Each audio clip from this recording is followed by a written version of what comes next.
From a blind date came a sister who is a CEO. This video is purely for entertainment and does not infringe on copyrights or laws. The rights to the novel and image belong to the original author. We do not claim ownership.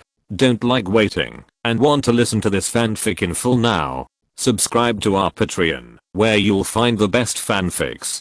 Chapter 426 Negotiation. In the morning, two guests came to Su Weifeng's office. Qiao Zhengfeng, the boss of a company with assets of hundreds of millions, was 45 years old, with a big belly and a red face. He easily reminded people of the word now Vorish.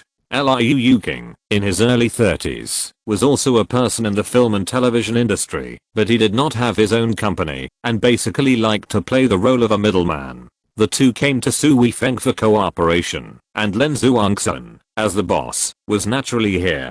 Qiao Zhengfeng crossed his legs, with a cigar in his mouth, and looked at Lin Zhuangxun with a smile and said, "Xiao Lin, how is it? Can you do it well?"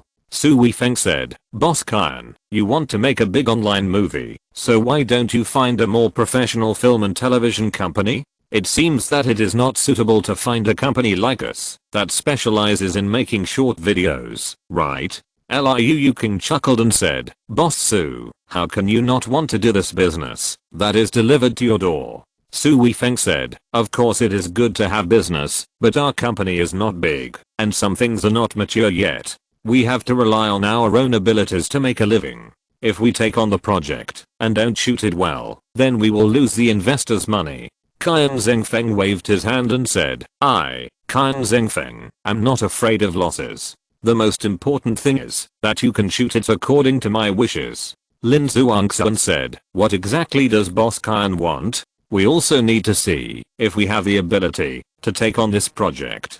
Qiao Zhengfeng stared at Lin Zhuangxun. "Mr. Lin, it will be no problem. I like to work with young and promising people." Lin Zhuangxun frowned slightly and said, "Then let Boss Qiao talk. It's very simple. I just want to promote a girl and want her to play the leading role. Let's see how much it costs to shoot a movie." Lin Zhuangxun said in surprise, "Is it that simple?" Liu King said beside him, "Yes, Mr. Lin, Mr. Su, for Boss Qiao, it is good to make money by shooting a web movie. It doesn't matter if it doesn't make money. As long as it can make the girl happy, that's fine." Lin Zhuangxun despised Boss Qiao very much, but this business that came to their door was also a stepping stone for their company to enter the online movie market. It just so happened that an idiot gave them money to try it out, so there was no reason not to accept it. Lin Zhuangxun asked again, "Then I want to ask, how much does Boss Qiao want to invest?" Normally, Lin Zhuangxun and the others should come up with an investment plan from the script to the shooting, and the investors can decide whether to invest or not. Lin Zhuangxun asked this, which was against the rules. Boss Qiao obviously didn't have any intention of following the rules. He waved his hand and said generously, 3 million. I want to make a big online movie. This money should be enough, right? Generally speaking, the investment in making a big online movie is not much. In the past, it could cost hundreds of thousands or less than 1 million to make a movie, but of course the quality was difficult to guarantee. Now the requirements for big online movies are higher, and the investment in a big online movie has also increased. However, 1 or 2 million is still the mainstream, and 3 million is indeed a big investment. If this were Lin Zhuangxun for a few months, she would definitely be very excited. But now a few million is really not a big deal for her. After thinking about it, she said, 3 million, it's okay. This made Qiao Zhengfeng a little unhappy. He wanted to make a big online movie because he was interested in this industry and wanted to show off. If he took 3 million to find a larger film and television company, the other party would definitely be willing to cooperate, but in that kind of large company, his 3 million was not an important project at all, and he would not be taken seriously at all. That's why he asked Liu King to help find Lin Zhuangxun's company. He knew that the scale of this company was not large, and such a project would definitely attract attention. Qiao Zhengfeng could also enjoy the prestige of being an investor here. He thought that saying the number of 3 million would be enough to make Lin Zhuangxun and Su Weifeng regard him as the god of wealth. But Su Weifeng and Lin Zhuangxun didn't react like that at all, not even the slightest excitement. They were still so calm. Liu Ying saw that Qian Zhengfeng was unhappy and immediately said, Mr. Lin, this is 3 million. With the size of your company, this 3 million may be your company's annual performance. Lin Zhuangxuan still had that very calm expression and said, this may indeed be our annual performance, but after all, we have no experience in shooting online movies. We are not sure whether we can shoot it well. If we really waste the investors' money, we will feel uncomfortable. Qian Zhengfeng looked Lin Zhuangxuan up and down and said, Mr. Lin, you really surprised me. I just wanted to make a movie for fun and didn't think about making money. But because of your serious attitude, I have great confidence in making money. Is Mr. Qian too optimistic about the market? Lin Zhuangxuan smiled at Qian Zhengfeng. Qian Zhengfeng laughed and said, to be honest, it's nonsense for me to go to a small company like yours and say that they want to promote my girls. I just want to use my identity as an investor to get to know some new girls. If the photos are good, it would be best if I can make some money. If not, I won't lose money. At least I can still pick up some girls. Lin Zhuangxuan's face turned dark and said, Mr. Qian, if you want to do this, then we can't cooperate even more. I will never let our company's artists gain benefits in this way. Qian Zhengfeng waved his hand and said, this was my original idea, but Mr. Lin made me change my mind. Now I just want to invest and make money. Seeing that Lin Zhuangxuan and Su Weifeng were silent, Qian Zhengfeng felt a little bored. These two people were not cooperating with him. He coughed lightly and said, a company of your size, normally, would agree to anything for such a big project, in order to make money, but you have been unwilling to agree. I feel that you are really reliable, and I trust you more. This is a kind of intuition, and my intuition is always very accurate. Lin Zhuangxuan turned her head to look at Su Weifeng, but Su Weifeng was like an old monk in meditation, not saying a word, and it was clear that he had completely handed over the right to handle this matter to her. After thinking for a while, Lin Zhuangxuan said, thank you, Boss Qian, for thinking so highly of us. We are also somewhat interested in this matter, but I still hope that Boss Qian will put forward all your demands in advance. What I hope is that after the contract is signed, Boss Qian will not interfere with the production of the film. I think it would be better to leave these things to more professional people. Chapter 427 Showing Strength. Qian Zhengfeng did not raise any objection to this. If you want to pick up girls, you naturally have to make all kinds of comments during the filming, so that the actors in the film will know that he is an investor and they will come to him on their own initiative. When he put his mind on making money, Qian Zhengfeng was able to let it go. He promised that he would only be responsible for taking the money, and that the 3 million must be produced into a film, and that it must be able to be broadcast on the internet. In addition, as for the actresses, Qian Zhengfeng asked to bring someone in. This was a very normal request, and Lin Zhuangxuan agreed to it happily. Lin Zhuangxuan found his company's legal officer, who was only a part-time worker from a law firm. They were all in this office building. It was very convenient to call him when the company had something to do. According to the requirements put forward by Lin Zhuangxuan and Qian Zhengfeng, the legal officer went to draft the contract text. It was past 5 o'clock soon, and Lin Zhuangxuan said, Boss Qian, Brother Liu, let's go for a drink tonight. I wish us a happy cooperation. Qian Zhengfeng said with a smile, Boss Lin is inviting me to dinner, so I have to accept it. The four of them came to Qiao Yushan, which was the restaurant where Lin Zhuangxuan invited his classmate Shanning last time. As soon as they arrived at the door, Qian Zhengfeng said with a smile, this restaurant is good. I have been here several times and I'm familiar with the manager here. Liu Ying smiled and said, Brother Qian has a wide network of contacts. Qian Zhengfeng laughed and said, this is the saying that, if you are rich, you will have distant relatives in the mountains, but if you are poor, no one will ask you if you make trouble. I have $2 now, so I can get along well wherever I go. After entering the lobby, the manager of the hotel happened to be here. When he saw the four people coming in, his eyes suddenly lit up, and he hurried over. Qian Zhengfeng was stunned for a moment. The managers of Qiao Yushan were all people who had seen the world. They were not so polite to him at ordinary times. Today, their attitude was so good, which really made him proud. he took the initiative to step forward and said with a smile, "Manager Lee, long time no see." Manager Lee stopped and shook hands with Qian Zhengfeng, saying, "Boss Qian, that's right, you haven't patronized our store for a long time. Why don't you show your support for me?" Qian Zhengfeng laughed and said, "I'm here today. Come on, let me introduce you to two friends." Manager Lee looked at Su Weifeng and found that he had no intention of stopping him, so he smiled and said, "Boss Qian, there is no need to introduce these two, they are our bosses." What? Qian Zhengfeng hadn't come back to his senses for a while. Manager Lee had come to Su Weifeng and Lin Zhuangxuan and greeted them. Su Weifeng said, "Today we are inviting Boss Qian to dinner, you can arrange it." Okay. Manager Lee agreed happily and then went to make arrangements directly. Su Weifeng waved at Qian Zhengfeng and said, "Boss Qian, let's go in and sit down and talk."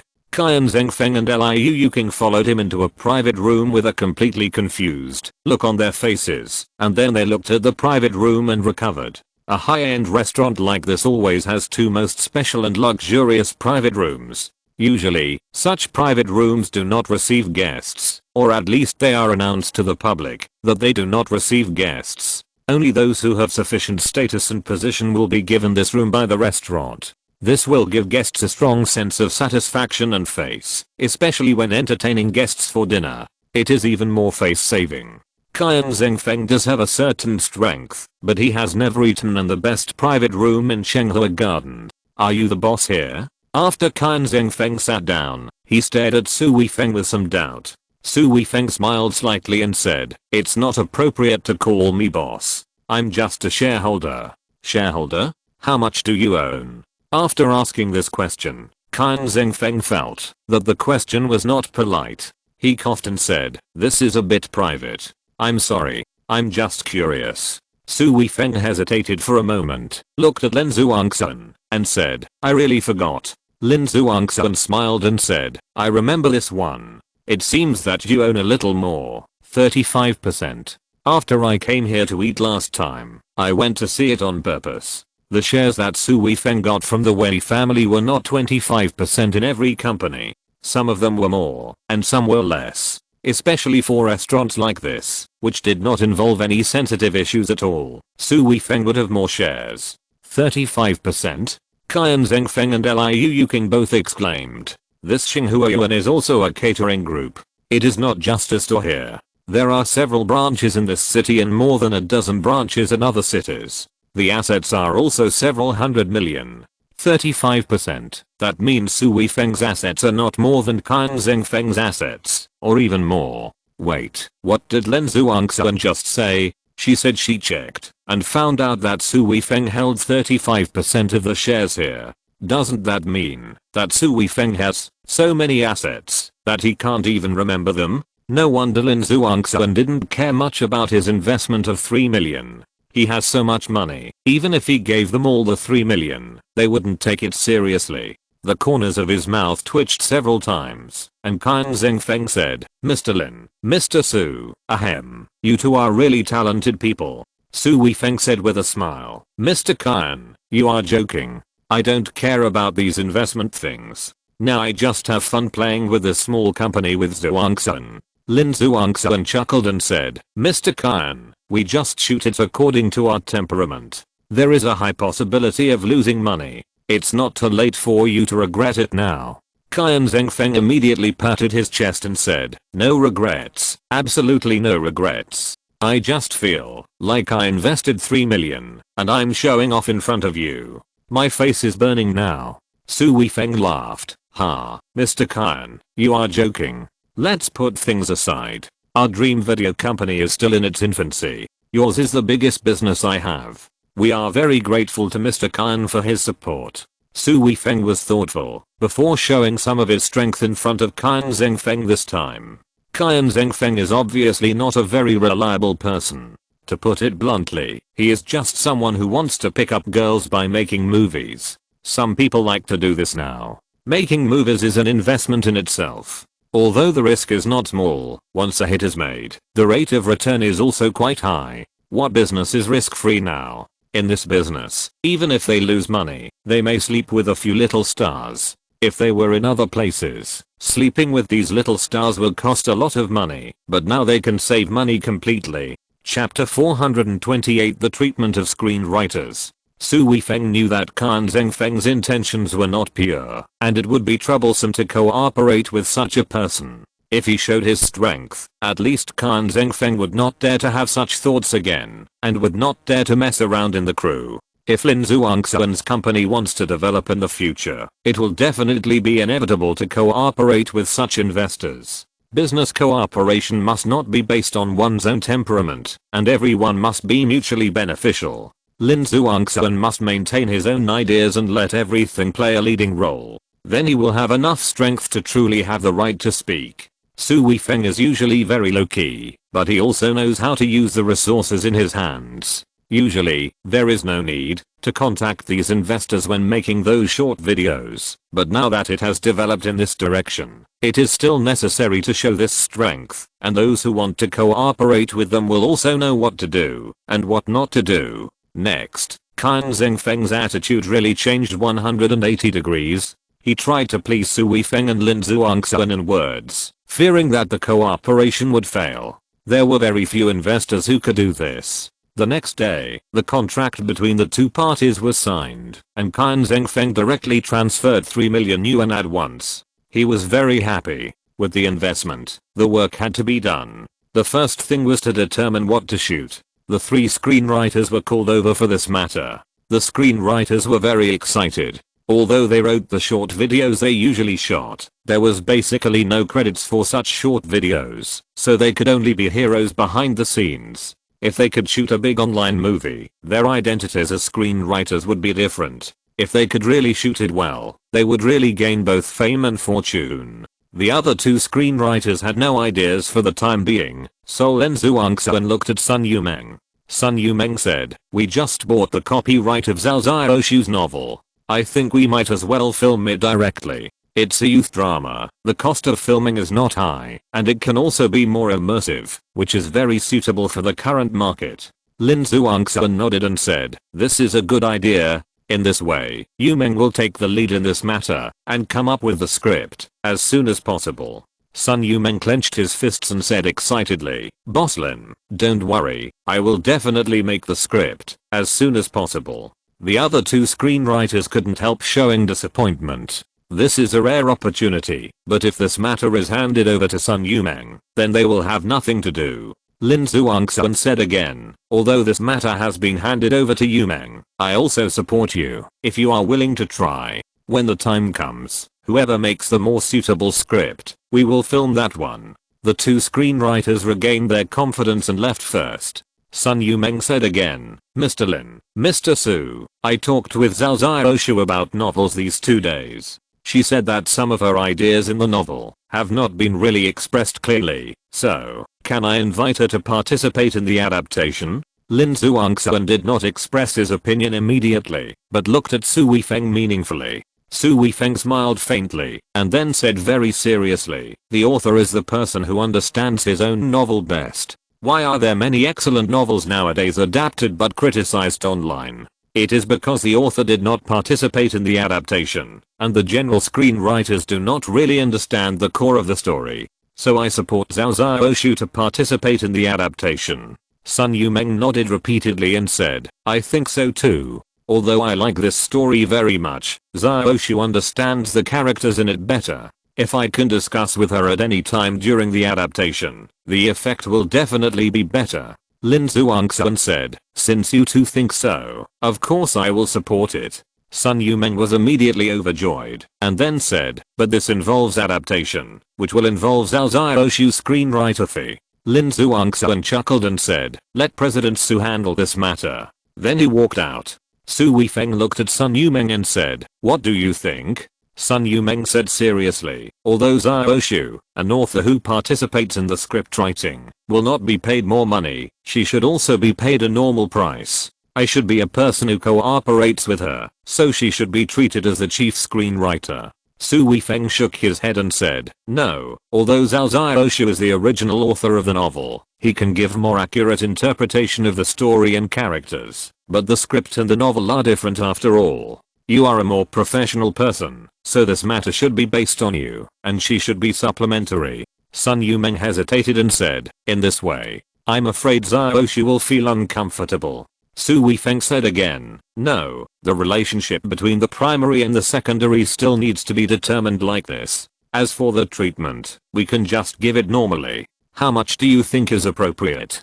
For an online movie with an investment of 3 million, I feel that the total cost of the script should be within 300,000. This is the market situation in the industry. If Xiaoxu is not the main one, then I suggest giving her 100,000 for the script. 100,000 is really not a small amount. Su Weifeng chuckled, but immediately added, the script is the soul of a film. No matter how much money is spent on the script, it is worth it. What's more, the core of our film is the story. Sun Yumeng was immediately relieved and said, I was afraid that President Su would think that I gave too much money. After all, the copyrights of her novels are not worth much in total. Su Weifeng smiled and said, at that time, we didn't know if we could shoot it. Now that we are sure to shoot it ourselves, we are naturally not afraid of investing more. Yumeng, she has taken 100,000. What about you? Me. Sun Yumeng was stunned. Su Weifeng said with a smile, yes, you are the chief screenwriter. You have to get more. No. Sun Yumeng shook her head like a rattle and said in a panic, Mr. Su, that's not what I meant. I don't want to ask for money for myself. I'm an employee of the company. I'm a screenwriter of the company. I get the company's salary and enjoy the company's treatment, which is already very high. I can't take any more money. Su Weifeng said seriously, Yumeng, if Xiaoxu can get 100,000, if you don't get more than her, then you can have no opinion in your heart? No, Xiaoxu just completed a script, and she doesn't enjoy the company's treatment. Just like me, if I can't write a movie script for a few months, I can also get a salary, right? Su Weifeng burst into laughter. If the company was full of employees like this, it would be hard not to get rich. Chapter 429 Feng Baoer is here. What you said makes sense, but this matter must also be explained. Otherwise it will be easy for outsiders to chant, and our own screenwriters will not feel balanced. Sun Yumeng immediately said, no, I will never think so, and I will definitely not feel unbalanced. Su Weifeng shook his head and said, Yumeng, I believe you will not think so. You are indeed wholeheartedly for the company, but others come here to make money. We must give them enough treatment so that they will want to work here more. Sun Yumeng said firmly, I don't care about other people, I can do it now. Su Weifeng stood up and touched her head, saying, silly girl, the company needs a system. If you are not managed by the company's system, wouldn't it be too special? So you must take what others can take. If you do better than others, you must take more than others. But, we are employees of the company, we really don't need to take the same as Xiaoxu. Su Weifeng said, let me discuss this matter with General Manager Lin again. We can't treat you unfairly. After Sun Yumeng left, Su Weifeng really thought about this matter seriously. In the past, he came here just to play with Lin Zhuangxun. Now, after a long time, he has unknowingly integrated into this company and really wants to make this company better. So he has to consider those issues that he had not considered before, such as employee benefits. After lunch at noon, Su Weifeng went to the gym. Lin Zhuangxuan did not come with him. She would just practice for a while in the evening. While he was practicing strength in the strength room, Feng Baoer also came to this room. Feng Baoer came in and looked around, then walked straight to Su Weifeng's side and started to practice with the equipment without even looking at Su Weifeng. Su Weifeng was a little surprised, but if she didn't come to provoke him, didn't come to make trouble, Su Weifeng would be more than happy just to practice with peace of mind. Hey, your girlfriend didn't come with you? Feng Bao suddenly asked. If I don't pay attention, who knows? Anyway, she is in this building and can come anytime and anywhere. Feeling that Feng Bao was very afraid to face Lin Zhuangxun, Su Weifeng deliberately spoke vaguely. Feng Bao's mouth twitched, and then she glanced at the door of the strength room. Then she turned her head and opened her mouth, but she didn't say anything several times. Her expression clearly revealed her depression and distress. Su Weifeng didn't see the usual rage on her face, but he wouldn't take the initiative to care about her. This girl is really dangerous and not easy to mess with. There were few people who came to train at noon, but there were still 2 other people in the strength room. Those 2 people had been secretly watching Su Weifeng and Feng Baoer. They also saw that Su Weifeng and Feng Baoer were clearly up to something, and now they were clearly enduring it, so they were waiting here to see how the show would play out. Feng Baoer suddenly pushed the equipment and walked straight towards the 2 people. He puffed out his chest and said, "Please go out for a moment, both of you. I have something to say to this guy." The 2 guys were a little unhappy, but they all knew Feng Baoer's name and knew they couldn't afford to offend him, so they could only walk out. Feng Baoer followed the 2 people to the door. After they went out, he locked the door from the inside and put a bar on the door handle. In this way, even if someone opened the lock with a key from outside, they still couldn't open the door. After doing all this, Feng Baoer turned around and walked towards Su Weifeng, clenching his fists and making a clacking sound. "What are you going to do?" Su Weifeng deliberately pretended to be very cowardly. What do you think I'm going to do? You bastard. Now not only the team, but the entire system is spreading the story of you and me. My reputation is all ruined by you. When Feng Baoer thought of the rumors that were spread, his face became more and more ugly. At first, it was just a rumor that she and her boyfriend were acting together, pretending to be intimate, and successfully fooled the 2 gangsters. But soon, there was an exaggerated version. What about the 2 of them were not pretending to be intimate there, but really intimate, and the affection was dry firewood, so intense. It was even said that the 2 of them really did it there on the spot. Su Weifeng hurriedly stepped back and said, "Whether your team spreads it or not is none of my business. I didn't let them spread it." "You didn't let them spread it? Then why didn't you explain it clearly that day? Why did you deliberately make it vague? If you didn't do that, would you have deepened the misunderstanding?" Feng Baoer stretched out her hand and grabbed Su Weifeng's clothes on his chest and then pushed him directly against the wall. Su Weifeng leaned against the wall with his back, grinned, and felt a little uneasy. As Feng Baoer said, if he was in the team, he would not have been like this if he had really explained it seriously. Feng Baoer clenched her other hand into a fist and angrily said with gritted teeth, "You bastard, it would be fine if only the people in the system spread it, but my parents actually found out about this, and now they are forcing me to take you back. Tell me, how do you want me to explain it?" Su Weifeng was stunned and said, "This is just a misunderstanding. Can't you explain it to your parents?" Feng Baoer punched Su Weifeng in the lower abdomen and angrily said, "Your parents are people in the system, and now so many colleagues are testifying. How can my explanation be useful?" Su Weifeng groaned. It wasn't painful at all, of course, but Feng Baoer's words made him feel a headache, so he subconsciously used a hum to cover up his guilty conscience. Feng Baoer punched Su Weifeng twice again, gritting her teeth and saying, "Asshole, it's all your fault. You killed me. I'll die with you."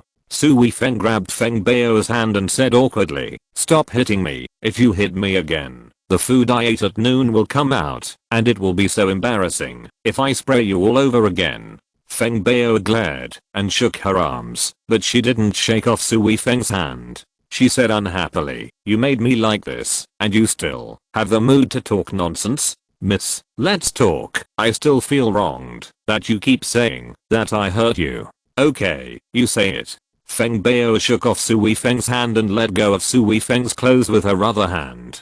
Su Weifeng tugged at his clothes, and his mind was working quickly, thinking about how to solve the current problem. Chapter 430, Fooling Feng Baoer. First of all, when we first met, we just bumped into each other accidentally. Feng Baoer interrupted Su Weifeng directly and said impatiently, "The conflict between the 2 of us before this should have no impact on the incident, right?" Su Weifeng said seriously, "Yes, think about it. The first time we met, it was quite unpleasant. I think you are an unreasonable woman, and you think I'm a scumbag who is purely taking advantage of you. Aren't you a scumbag?" Feng Baoer interrupted Su Weifeng again in a bad mood. Su Weifeng rolled his eyes and said, "I'm helping you analyze and solve the problem. If you always use this attitude, then I don't care. Anyway, my parents didn't force me to take you home." Feng Baoer's mouth twitched suddenly, and she lost her temper. Su Weifeng coughed lightly and said, look, when we first met, we both left a bad impression on each other, so we subconsciously targeted each other. You should admit this, right?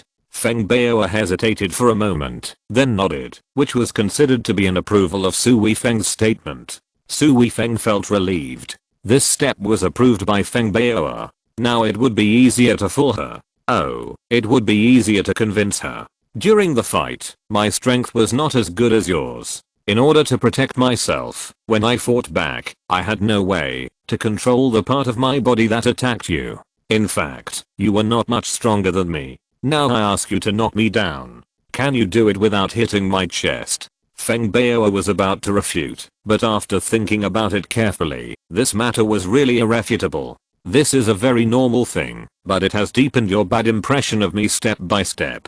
You have already regarded me as the worst man in the world. Feng Bao snorted and said, isn't it? Then we met in the bar. Although you wanted me to cooperate at that time, in fact, you were still resisting in your heart. Do you admit this? Su Weifeng asked again. Feng Bao gritted her teeth and said, at that time, anyone else would be better than you. Su Weifeng was not angry, but said with a smile, look, am I that bad? This is all because of the preconceived impression you had of me in the early stages. Feng Bao snorted and said, okay, I admit that this is my prejudice. What does it have to do with what happened later? Su Weifeng said seriously, of course it is related, because you have a very bad impression of me, and you hate me, and hate me in your heart. So when everyone makes fun of you, you have a strong resistance and use an angry roar instead of explanation. Although I didn't see it, I think it's not wrong, right? Feng Bao looked at Su Weifeng in surprise and said, how do you know? Su Weifeng rolled his eyes at Feng Bao and said, looking at your temper and your impression of me, this is definitely your most instinctive reaction. But think about it, have you used this method to cover up your guilt before? Is it wrong? Feng Bao opened her mouth, but said nothing. Look at you. You are like this all the time. Plus, you have a very bad impression of me. You instinctively explained in a furious way. Can people still believe you? Plus, your colleagues also saw our behavior in the bar. The evidence is all there. Everyone has made this conclusion. Is there any problem?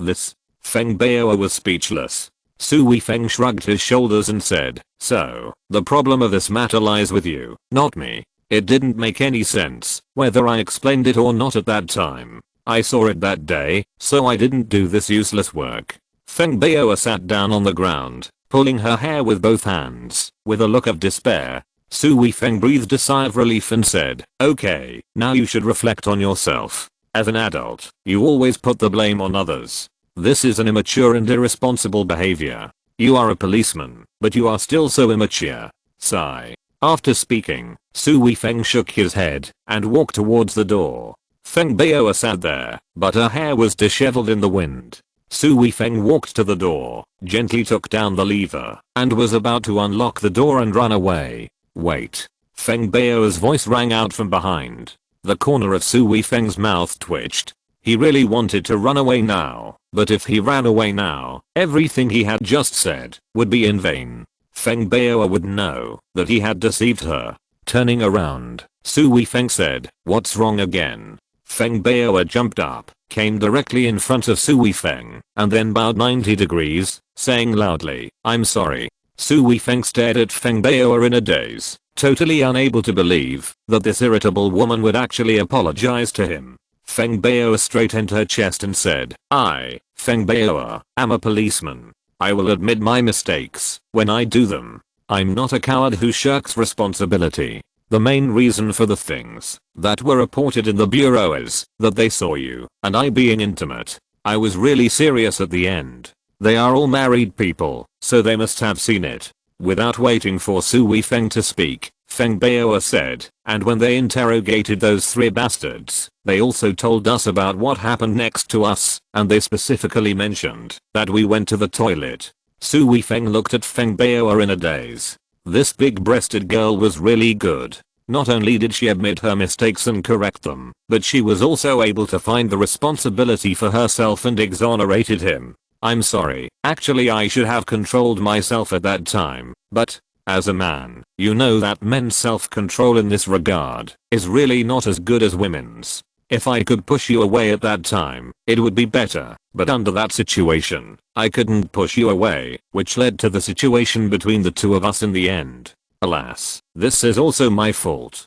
Since Feng Bao has taken the main responsibility, Su Weifeng can't shirk responsibility at this time.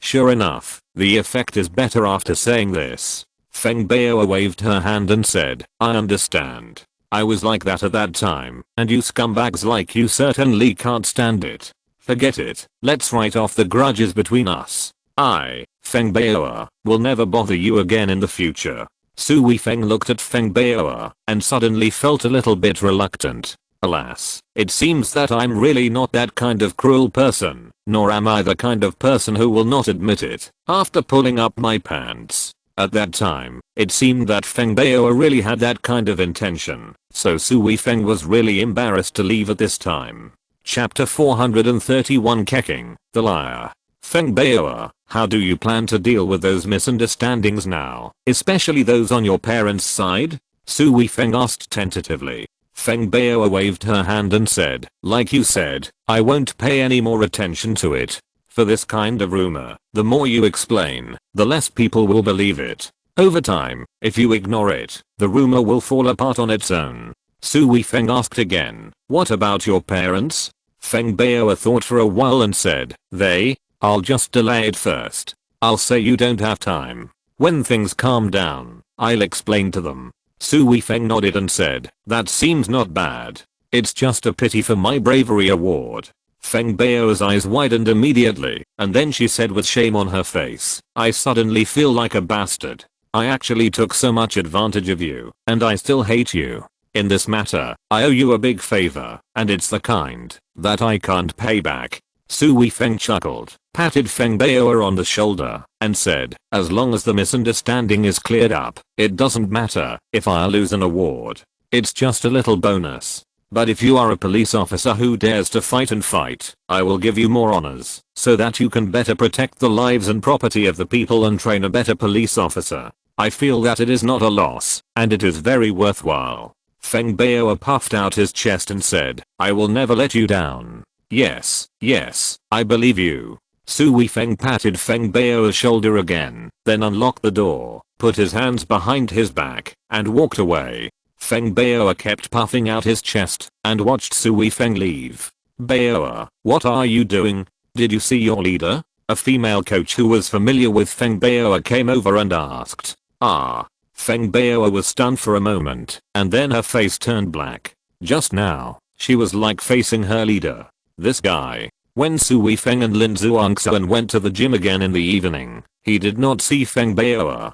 He didn't know whether Feng Bao was really fooled by him, or whether she came to her senses afterwards and hated him even more. Just after finishing their workout, Su Weifeng and Lin Zhuangxuan were about to go home when Su Weifeng received a call from Meng Keqing. I'm in trouble here and need your support. Su Weifeng said without hesitation, the location. I'll be there right away. I'll send it to you right away. Su Weifeng received an address and couldn't help but frown. The address was on a small island. Meng Keqing said again, I've already notified the military region and will arrange a speedboat to wait for you at the dock. Su Weifeng said worriedly, it will take me 3 hours to get there. Can you hold on? It shouldn't be a big problem. Okay, I'll be there right away. After hanging up the phone, Su Weifeng asked Lin Zhuangxuan to take a taxi home, and he drove to the dock. Lin Zhuangxuan didn't ask any more questions. Although she felt that Meng Keqing was a terrible rival in love, she had a good relationship with Meng Keqing.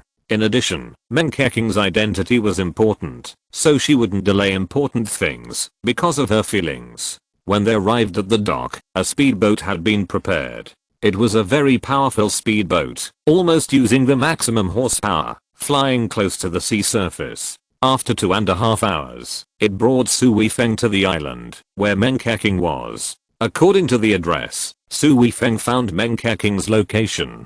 It was a small villa. At this time, the villa was brightly lit, and there was no tense atmosphere at all.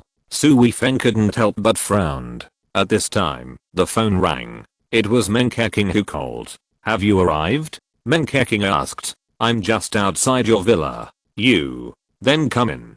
Su Weifeng walked into the villa and saw Liu Yan, Meng Keking's personal bodyguard, at the door. Liu Yan smiled at Su Weifeng and said, "The lady is on the balcony on the 3rd floor." Then she walked out.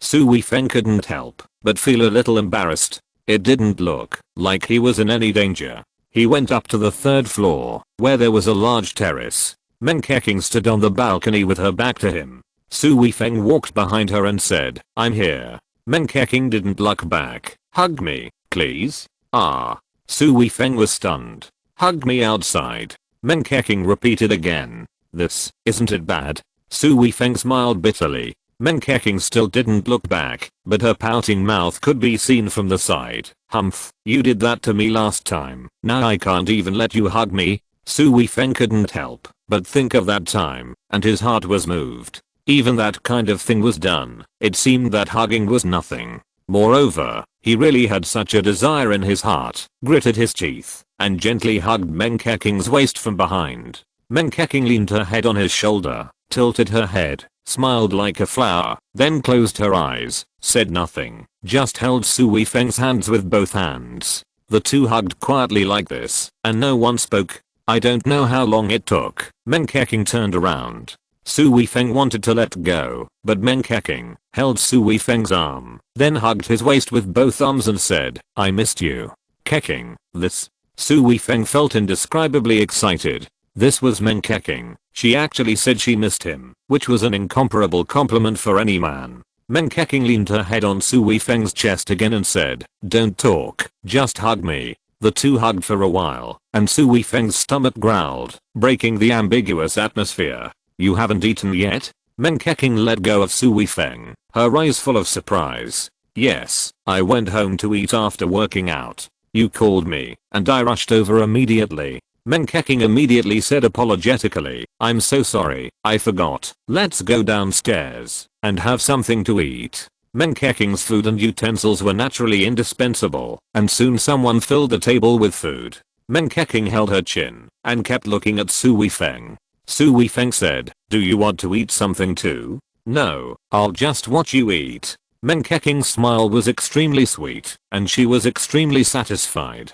Su Weifeng's heart was moved again. Although Meng Keqing didn't say any love words, her words and actions, even her ordinary words, all showed her kindness. When Su Weifeng had almost finished eating, Meng Keqing said, "I tricked you here like this. Will you blame me?" If you're listening to this novel on a channel other than Fanfic World, it means they downloaded and uploaded it without effort. We cordially invite you to visit our channel, Mundo Fanfic Novelos. There you'll find the original version of this story and you can explore many other novels of various genres. We're waiting for you to immerse yourself in a world of incredible novels.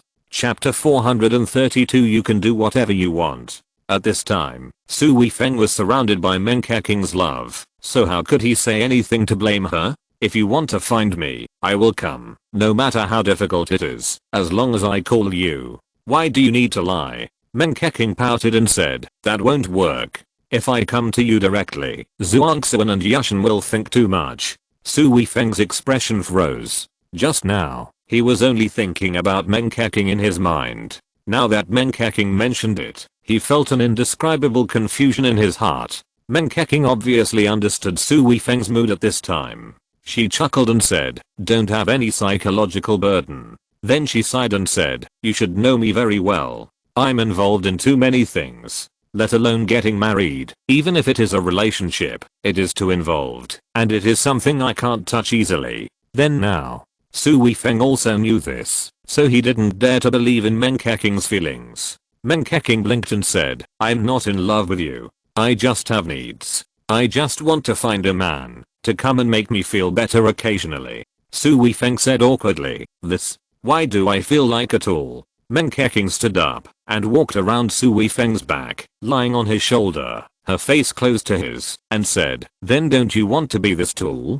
Will it hurt your self-esteem?" This? Su Weifeng smiled bitterly. He suddenly understood Meng Keqing's thoughts. She liked him, but due to her status, any man who wanted to get close to Meng Keqing would need to go through layers of review. In addition, due to her importance to the country, Meng Keqing would not be allowed to get married, at least in the short term. But as a woman, she also had emotional demands, and Su Weifeng's status was also the most trusted existence of the country. Let Su Weifeng get close to Meng Keqing, and the higher-ups could turn a blind eye. Meng Keqing's face rubbed against Su Weifeng's cheek, and she said softly, "I will never forget the time you saved me. No man can replace your position in my heart. I have already made up my mind that I will be your woman in the future, and it will not change, no matter what time it is." Su Weifeng raised his hand and held Meng Keqing's hand, sighed, and said, "Keqing, I really didn't expect that you actually like me.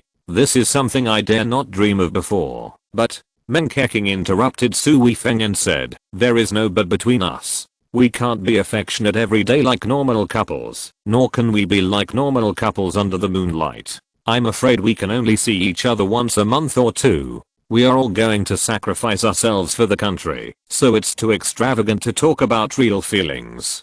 Su Weifeng knew that Meng Keqing was right, and he couldn't help feeling a little sad. Meng Keqing smiled again and said, "So, the two of us can do whatever we want. Whatever you want, do." Su Weifeng's heart suddenly burned. Meng Keqing's face flushed, and she reached into Su Weifeng's clothes with her little hand, gently stroking the scars on Su Weifeng's chest, and whispered, "Yes, what do you want to do?" Su Weifeng's breathing suddenly became extremely rapid. At this time, how could he not understand what Meng Keqing meant? But at this time, the image of Lin Zhuangxuan and Qiao Yushan suddenly appeared in his mind, and the two overlapped and separated. After taking a deep breath, Su Weifeng suddenly pulled Meng Keqing's hand out, then stood up directly, shook his head vigorously, and said, "Keqing, this won't work.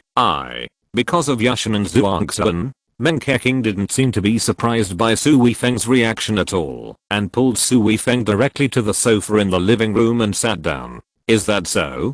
Su Weifeng sighed and said, "Although I can't really be with Zhuangxuan, I feel that by doing this, I'm really sorry for her." Meng Keqing was not annoyed at this time. Instead, the smile on her face became more intense, and the look in her eyes was even more scorching. She said, "You are indeed worthy of being the man that I, Meng Keqing, like." Su Weifeng laughed dryly and said, "I feel a little overwhelmed by this compliment." Meng Keqing said seriously, "You can definitely bear it. I like your strong sense of responsibility and your responsible attitude towards love." Without waiting for Su Weifeng to speak, Meng Keqing whispered again, "No matter who you are with, Yushan or Zhuangxuan, I will bless you, but this will not affect the two of us. You don't need to be responsible for me, and I don't need to be responsible for you. This is a destiny, and it cannot be changed. I have made up my mind to devote my whole life to the country, but you can't let me not even meet the basic needs of a woman, right?"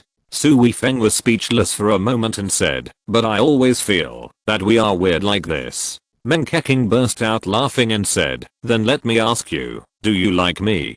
Don't lie to me, okay? I like you." Su Weifeng answered without hesitation. Meng Keqing smiled proudly and said, "That's enough. In fact, I know you like me. When we went out to play that time, you held my hand and I knew it from the look in your eyes. And last time you massaged my belly and had that special reaction, it should be because you really like me, right?" Su Weifeng looked at Meng Keqing in surprise and said, "How do you know?" Meng Keqing blinked proudly and said, "And this is the most important means for you to recover from your injuries, right?" Su Weifeng really looked at Meng Keqing as if she were a monster. He and Lin Zhuangxuan had studied this method many times before they finally understood that Meng Keqing had only been in contact with Su Weifeng a few times, and she had made this judgment. She is indeed the smartest woman. Meng Keqing blinked and said, "So, in order for the pillars of our country to recover as soon as possible and serve the country as soon as possible, I should also tell you, what do you think?" Su Weifeng and Meng Keqing looked at each other, and the smile on their faces became more and more intense. Meng Keqing's face became redder and redder, and then her chin was slightly raised, her mouth was slightly pouted, her eyes slowly closed, and her eyelashes were gently shaking.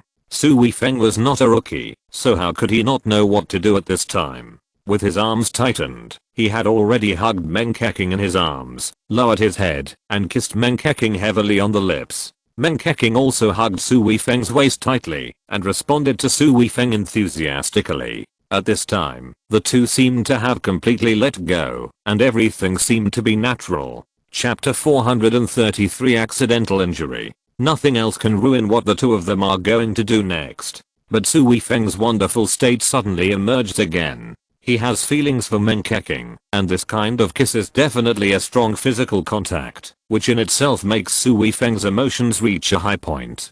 Even if there is no need to go any higher, it has already triggered the emergence of that state. Menkeking soon discovered this situation. She couldn't help but laugh and cry. In this situation, suddenly stopping is definitely very depressing and very disappointing. But Menkeking is also a more rational woman. Knowing that this situation is very important to Su Weifeng, she immediately maintained the kissing posture and cooperated with Su Weifeng to continue to immerse in that state. After more than 10 minutes, there was a roar outside. It was the sound of the helicopter propeller, and it was in the yard outside the villa. Liu Yan came in quickly at this time and saw Su Weifeng and Menkeking still in the kissing posture and couldn't help but be stunned for a moment. Menkeking gently shook her fingers, asking Liu Yan not to speak loudly. Liu Yan immediately understood and quickly dodged and walked out. Two people jumped out of the helicopter. They were two beautiful girls in their 20s. One had short hair and looked heroic. Her name was Song Zinan. The other had a ponytail and walked briskly. She was lively and cute, like a fairy. Her name was Teo Teo. Liu Yan came up to them and said, "Ladies." The heroic short-haired girl just nodded to Liu Yan, while the baby-faced girl, who looked like a fairy, blinked her big lively eyes and said to Liu Yan, "Sister Yan, long time no see." After saying hello, the two walked directly to the villa. Liu Yan quickly stopped the two of them and said in a low voice, "Mrs., I'm temporarily inconvenient. Our lady will come to see you later." Tao Tao said in confusion, "Huh? Didn't she say she was here for vacation? Why did she start working again?" Liu Yan said awkwardly, "This, Miss will explain it to you later." Tao Tao pouted, but Song Zinan frowned and said, "Liu Yan, this is not right. I didn't hear in advance that Keking invited any important person to come, and now you don't even let us into the living room. Who is this person inside?" This. Liu Yan didn't know how to explain it. The most important thing was that she was a little confused. Even if Menkeking was intimate with Su Weifeng, she shouldn't have left Tao Tao and Song Zinan. Song Zinan strode directly to the window and then saw Menkeking kissing a man, and her eyes almost popped out. Tao Tao also ran over, and when she saw the scene inside, she directly covered her mouth with her hand and almost screamed out, "Liu Yan, is this the reason why you don't let us in?" Song Zinan took a breath and turned to look at Liu Yan, who followed. Liu Yan coughed dryly and said, "That's right." Tao Tao said slyly, "Oh my god, is this the man who once saved Sister Keking?" "Yes." Liu Yan nodded. "Even if it's him, he wouldn't stop us from coming in, right?" Song Zinan said, and walked directly to the door and into the hall. Liu Yan followed the two people, thinking in her heart that after hearing the sound of the two people coming in, Menkeking and Su Weifeng should have separated, right? But the three of them were about to walk to the sofa, and Menkeking still didn't separate from Su Weifeng. "Keking, you." Song Zinan frowned, feeling that this matter was too abnormal. Menkeking's mouth was pressed against Su Weifeng's lips, and it was not convenient to talk, so she waved her hand and signaled them to leave first. Song Zinan was stunned for a moment and suddenly shouted, "Asshole, you dare to bully Keking." With a loud shout, Song Zinan flew up and kicked Su Weifeng hard on the lower back. No one here expected Song Zinan to actually attack. When she attacked, even Liu Yan could not rescue her in time. This Song Zinan is not a weak person. She has been practicing martial arts since she was a child. She is very talented in martial arts and has visited famous teachers. Among the younger generation, it is said that there are few opponents now. Although Liu Yan is very strong, she is only comparable to Song Zinan. Su Weifeng's body suddenly fell on the sofa, and he and Menkeking separated naturally. Cough. Su Weifeng coughed, and suddenly opened his mouth, and a mouthful of blood suddenly spurted out. His face was instantly as white as paper. Menkeking hugged Su Weifeng and said anxiously, "Weifeng, Weifeng." Song Zinan said angrily, "Keking, get out of the way. This daring thief is bullying you." I will teach him a lesson for you. If it were Lin Zhuangsun, she would definitely be furious and yell at this moment. But Meng Keqing was not an ordinary person after all. Although she was also very anxious, she immediately sorted out the situation and said hurriedly, Wei Feng is recovering from his injuries and is entering an important stage. Your kick may have ruined everything. Ah, is he possessed? Tao Tao asked. Meng Keqing looked at Su Weifeng, who had his eyes closed, and said, I don't know either. Liu Yan came over to check, put her fingers on Su Weifeng's wrist pulse, felt the movement of the true qi in Su Weifeng's body, smiled bitterly, and said, it's really a mess. What should we do now? Meng Keqing asked anxiously. Liu Yan frowned and said, with my strength, there is no way at all, unless we can ask one of the three great masters to help. Song Zinan was surprised and said, not really? Liu Yan smiled bitterly and said, his situation is obviously the kind of obsession. This kind of obsession rarely occurs now, and there are very few people who know how to treat it. Unless it is the three great masters, the rest of the people are really powerless. Song Zinan frowned and said, the three great masters are like mysterious dragons that are hard to find. Unless they are the most important ones in the country, the rest of the people cannot be assigned at all. Tao Tao looked at Su Weifeng, then at Meng Keqing, and whispered, will he die? Meng Keqing glared at her, then took a deep breath and said, now I want to know, how long can he hold on? Liu Yan hesitated and said, from the current situation, although his true energy is in chaos, it seems that his body can still bear it, so he should not die. Meng Keqing breathed a sigh of relief and said, as long as I can stay alive, it's fine. Even if I don't have true qi, it's also a kind of relief. Chapter 434 Comrades. Keqing, I apologize to you first. This is my responsibility. I will take this responsibility, but I really don't understand you. Song Zinan is a person who dares to do and take responsibility. She took the responsibility first, but still asked the question in her heart. Meng Keqing smiled bitterly and said, Su Weifeng suffered a serious internal injury. Just now, when he was intimate with me, he suddenly had an epiphany, and then he began to heal his injuries unconsciously. I only know the general situation, and don't understand the key points. I was afraid of interrupting him, so I didn't separate from him. Who knew you? Song Zinan said apologetically, seeing that you actually let a man flirt with you, I really can't imagine that you agreed to this. Meng Keqing rolled her eyes at Song Zinan and said, this is not the first time I told you that I only like him. Cough. Su Weifeng coughed again at this time.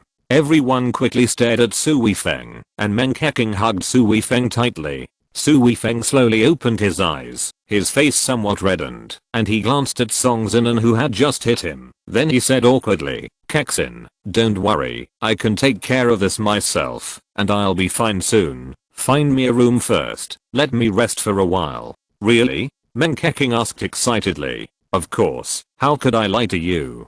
Su Weifeng said, and wanted to sit up. Meng Keqing quickly hugged him, and let him get up slowly. Liu Yan hurried over to help, and the two carried Su Weifeng to a room on the first floor. After letting Su Weifeng lie down, Liu Yan immediately left, and closed the door. Su Weifeng said apologetically and embarrassedly, I'm so sorry for embarrassing you. Meng Keqing's eyes were slightly red, and she hurriedly said, they are all my best friends, and they know that I like you. There is nothing embarrassing about this, but now you. Su Weifeng held Meng Keqing's little hand, and said with emotion, it's okay, I should be fine soon. Meng Keqing held Su Weifeng's hand tightly, and said with a sob, you can't lie to me. I won't lie to anyone but you. You go out and see them. I'll sleep here. There's no problem. Meng Keqing walked out of the room. Song Zinan and Tao Tao immediately pulled Meng Keqing to the sofa, and looked at her from left to right. Meng Keqing glared and complained, what are you looking at? It's all because of you two, without asking the right and wrong, that Wei Feng was injured so badly. Song Zinan and Tao Tao were both a little embarrassed. Tao Tao stuck out her tongue and said, Zinan is worried about you.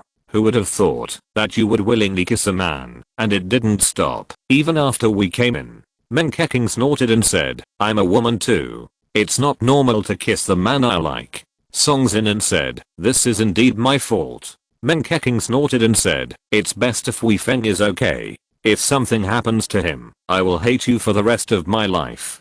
Teo Teo rolled her eyes, pouted her lips, and said with a very resentful expression, "Sister Keking, you have never been so mean to us before. Now that you have a man, you forget your friends. You simply value women over friends." Men Keking said without hesitation, "Yes, I value women over friends. Wei Feng is the only man in my life." Song Zinan and Teo Teo looked at each other. Men Keking's answer was too direct and straightforward, which made the scene seem a little awkward. It was completely unlike the relaxed and casual state of the three of them when they were together. Men Keking sighed quietly at this time and said, "Zinan, you are still like this, and you do things too impulsively." Song Zinan smiled bitterly and said, "It's my fault." Men Keking waved her hands and said, "Forget it, it's useless for me to blame you. Things have happened. I just hope Wei Feng is okay." Teo Teo said cautiously, "Sister Keking, you really don't blame us?" Men Keking's eyes had been looking at the door where Su Wei Feng lived. Only then did she turn her head and look at Teo Teo. The expression on her face eased and she said, "I don't blame you." Teo Teo immediately hugged Men Keking's arm and squeezed Men Keking's arm with her big breasts that were completely inconsistent with her baby face and said with a smile, "I knew that Sister Keking was the best. Why did you come here?" Men Keking was definitely the kind of person who could take it or leave it. Although she was very worried about Su Wei Feng in her heart, her face had become very calm. Tao Tao immediately said excitedly, "Sister Zinan just came back from training and wanted to play with you. Then we heard that you were here, so we came to play with you. Who knew you were looking for a man here? If we had known, we would not have come to disturb you." Men Keking rolled her eyes at Tao Tao and said, "If you had known earlier, you would have come earlier." Tao Tao giggled and said, "We were curious too. We have been hearing you say how powerful he is. How come he was not vigilant after a kiss? He was kicked by Sister Zinan and got hurt. He is a bit fragile." Men Keking snorted and said unhappily, "He is injured. If he was not injured, and he was still healing, he could not move at all. Otherwise, do you think Zinan can hurt him?" Song Zinan raised her eyebrows and said, "Keking, although I admit that I was impulsive just now, this is a different time. Although he used to be the Qiao Lang of Longzhou, I'm not necessarily inferior to him now." Men Keking looked at Song Zinan and said, "Are you so confident now? You don't even take Longzhou's captain seriously?" Song Zinan puffed out his chest and said proudly, "Yes, the order for me to enter Longzhou has come down. After entering Longzhou, it won't be long before I will become Longzhou's captain, and he will only become a thing of the past." Men Keking showed surprise on her face and said, "I really didn't expect that you actually entered Longzhou." Speaking of entering Longzhou, Song Zinan looked even more heroic and said, "Yes, I have been working hard just to enter Longzhou. I want to become the strongest in the army, and Qiao Lang is my goal." Men Keking narrowed his eyes and said, "With Wei Feng here, you're afraid you will never have this hope in your life." Song Zinan snorted and said, "I admit that, even if I enter Longzhou now, I'm not the strongest there, but I have been working hard and making progress. I will definitely catch up with them." As he spoke, Song Zinan's eyes looked at the door, where Su Wei Feng was. There was the most powerful warrior of Longzhou, Qiao Lang. That Qiao Lang has always been his target. Chapter 435 Men Keking's Feelings. Longzhou, that is the strongest unit in China. It is the elite among the elites in the army.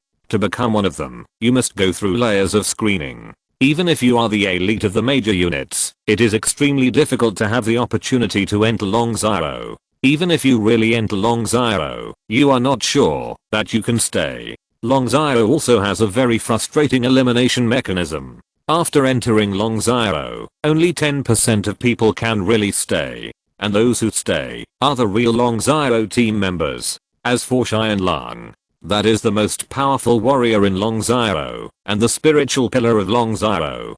Don't look at Su Wei Feng now. It seems that he doesn't seem to be domineering. That's when he treats ordinary people. When he really faces the enemy, Qiao Lang's strength is only known by his enemies. Song Zinan really looks forward to meeting Su Wei Feng. But this first meeting, but in such a way, Su Wei Feng was still injured, which made Song Zinan really not know what to say. In short, it gave her the feeling that Su Wei Feng didn't seem to be that strong. After chatting with Song Zinan and Tao Tao for a while, Meng Keqing asked Liu Yan to arrange a room for them and let them rest first.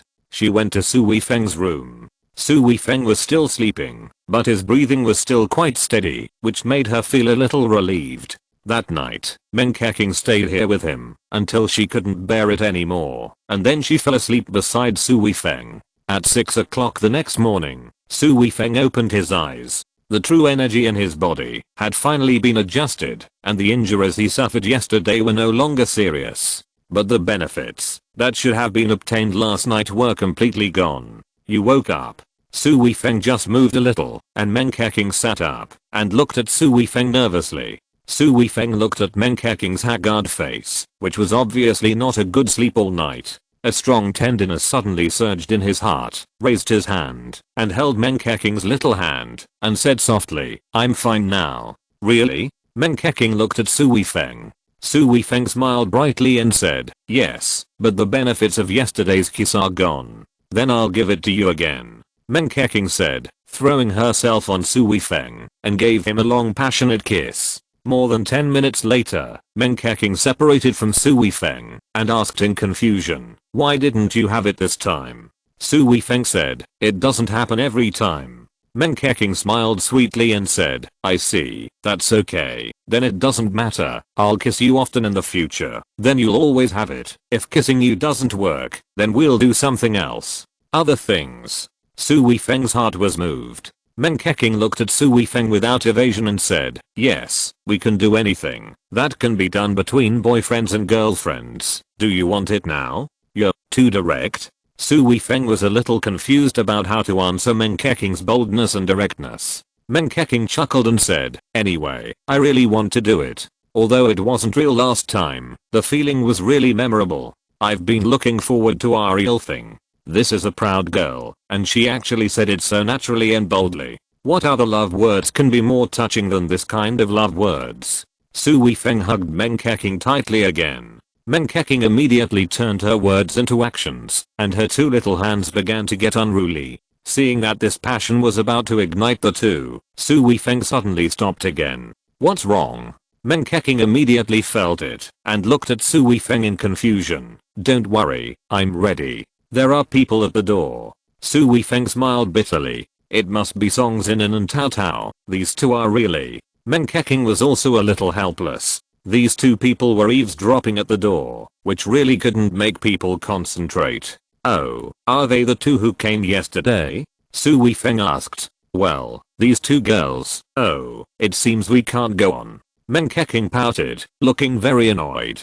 Su Weifeng was even more moved, kissed her forehead, and said, "Like you said, we still have a long time, so we don't have to worry about it for a while. Well, then let's get up. That Song Zinan has also joined your Long Ziro." "Ah." Su Weifeng was immediately surprised and said, "She is also from Long Ziro. Well, her strength should be really strong, otherwise I wouldn't have been injured yesterday." "Yes, she hasn't reported yet. This girl is very wild. You'd better take good care of her and beat her spirit so that she won't be too arrogant and suffer a big loss in the future. This is a bit embarrassing." Su Weifeng grinned. If Song Zinan joins Long Ziro and tells the team members about her own affairs, it will damage her image a bit. Meng Keqing said, "It's okay, just deal with her. If you can't do it, just beat her up and throw her on the bed." "What?" Su Weifeng's eyes widened immediately, and he absolutely doubted that he had heard it wrong. Meng Keqing chuckled and said, "I said that if she doesn't listen, you take her in and make her your woman, and she will be obedient." Su Weifeng stared at Meng Keqing in amazement, with a look of doubt on his face. Meng Keqing's words really destroyed his worldview. The smile on Meng Keqing's face became even more intense, and she said, "Song Zinan and I are similar. We also have no plans to get married due to some very helpless reasons. I still have such a good relationship with her, and it can be quite lively when we get together in the future." The corners of Su Weifeng's mouth twitched, and then he shook his head vigorously and said, "Keqing, aren't you jealous?" Meng Keqing said seriously, "I can't afford to be jealous. I'm not your wife. Even if you marry a wife, you should marry Zhuangzi or Yushan. They are the ones who can live with you for a lifetime and give birth to children for you. As long as I have the opportunity occasionally, to get together with you for a few days. I will be very satisfied. Su Weifeng's lips moved and said, you really make me feel guilty. Meng Keqing put her finger on Su Weifeng's lips and nodded gently, saying, you don't have to feel guilty at all. I have to be grateful to you. It is you who can let me enjoy the real happiness of a woman. If it weren't for you, I can guarantee that I would be a virgin until I die. So, I just need you. When you are with me, just let go of your mood and do whatever you want to make me happy. Chapter 436 Unforgettable Memories. When Su Weifeng and Meng Keqing came out of the room, Song Zinan and Tao Tao had already come to the living room and sat on the sofa. Meng Keqing walked over and rolled her eyes at the two of them, saying, is it fun to eavesdrop on others? You made me fail in my plan to lose my virginity today. Su Weifeng's face suddenly became embarrassed. This Meng Keqing could actually say such a thing. It was really unexpected. Song Zinan's face suddenly became embarrassed. She was very powerful and could hear the movements in the house. Of course, she also knew that Su Weifeng, a shy and long, could not fail to hear the movements outside. Tao smiled without blushing or beating her heart and said, this is my idea. I just wanted to hear what you guys were doing in the room. Sister Keqing, you haven't lost your virginity yet. Meng Keqing snorted and said, yeah, I was planning to do it last night, but you two ruined it. Weifeng got better this morning, and you guys came to ruin the mood again. It's really annoying. Tao still said with a smile, true love doesn't care about day and night. Meng Keqing glared at Tao again, and then introduced, Weifeng, this is Tao. She's very naughty. If she has something to do with you in the future, you don't have to indulge her, otherwise she will definitely take advantage of you. Tao immediately stood up and stretched out her hand to Su Weifeng. Her baby face was full of smiles, and 2 dimples were revealed. She said, hello, brother-in-law. Although I'm not Sister Keqing's biological sister, I'm better than a biological sister. I'm your sister-in-law. As your brother-in-law, you'd better protect your sister-in-law in the future. Holding Su Weifeng's hand, before Su Weifeng could speak, Tao blinked again and said, sister-in-law is half of brother-in-law's buttocks. Come and play with me more in the future. While speaking, the girl even scratched Su Weifeng's palm with her fingers. Su Weifeng's head was full of black lines. This was a direct seduction, and in front of Meng Keqing.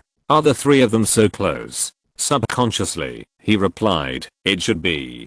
Tao did not let go of Su Weifeng's hand, but blinked and said, so domineering. I was just joking with you, and you really want to play with me? And you think it's your duty? Awesome. Su Weifeng's face was black. Meng Keqing twisted Tao's baby face and said, get out of my way. If you want to flirt with him, wait until I'm not around. This is Song Zinan, the future member of your Long Zio team. Hello, Captain. Song Zinan saluted Su Weifeng directly, and then said loudly, Long Zio team member Song Zinan reports to you. Hello. Su Weifeng also returned the salute and said, I'm not in Long Zio for the time being, so there's no need to follow so many rules. Yes. Song Zinan stared at Su Weifeng with burning eyes and said, Captain, I've always wanted to enter Long Zio, and you are my goal. I believe that sooner or later, I will definitely replace you and become the new Xian Lang. Su Weifeng raised his eyebrows and said admiringly, not bad, you're brave. Everyone who can enter Long Zio is the elite among the elites, and of course they all have this kind of arrogance. Su Weifeng never strikes their arrogance. If a person doesn't even have pride, it will be difficult for them to grow again. Pride is often the driving force for a person to move forward. Song Zinan said again, I apologize to the captain. I was too reckless last night and got the captain injured. Su Weifeng waved his hand and said, it's okay, I'm fine now. Song Zinan's eyes lit up, clenched his fists, and said loudly, Captain, Song Zinan, the new member of Long Zio, challenges you. Meng Keqing frowned immediately, but did not speak. As the smartest woman, she knew very well that women should not make decisions for men. Su Weifeng met Song Zinan's gaze, then nodded slowly and said, okay. Tao suddenly shouted excitedly, oh yeah, there's something exciting to watch. Brother-in-law, you don't have to be polite, just beat her up hard, let her know how powerful you are. Brother-in-law. Several people came to the open space outside, and Liu Yang followed and whispered to Meng Keqing, "Miss, he was just injured." This. Meng Keqing smiled slightly and said, "It's okay." She had extremely strong confidence in Su Weifeng. In her mind, she couldn't help but think of that scene. Puff, puff.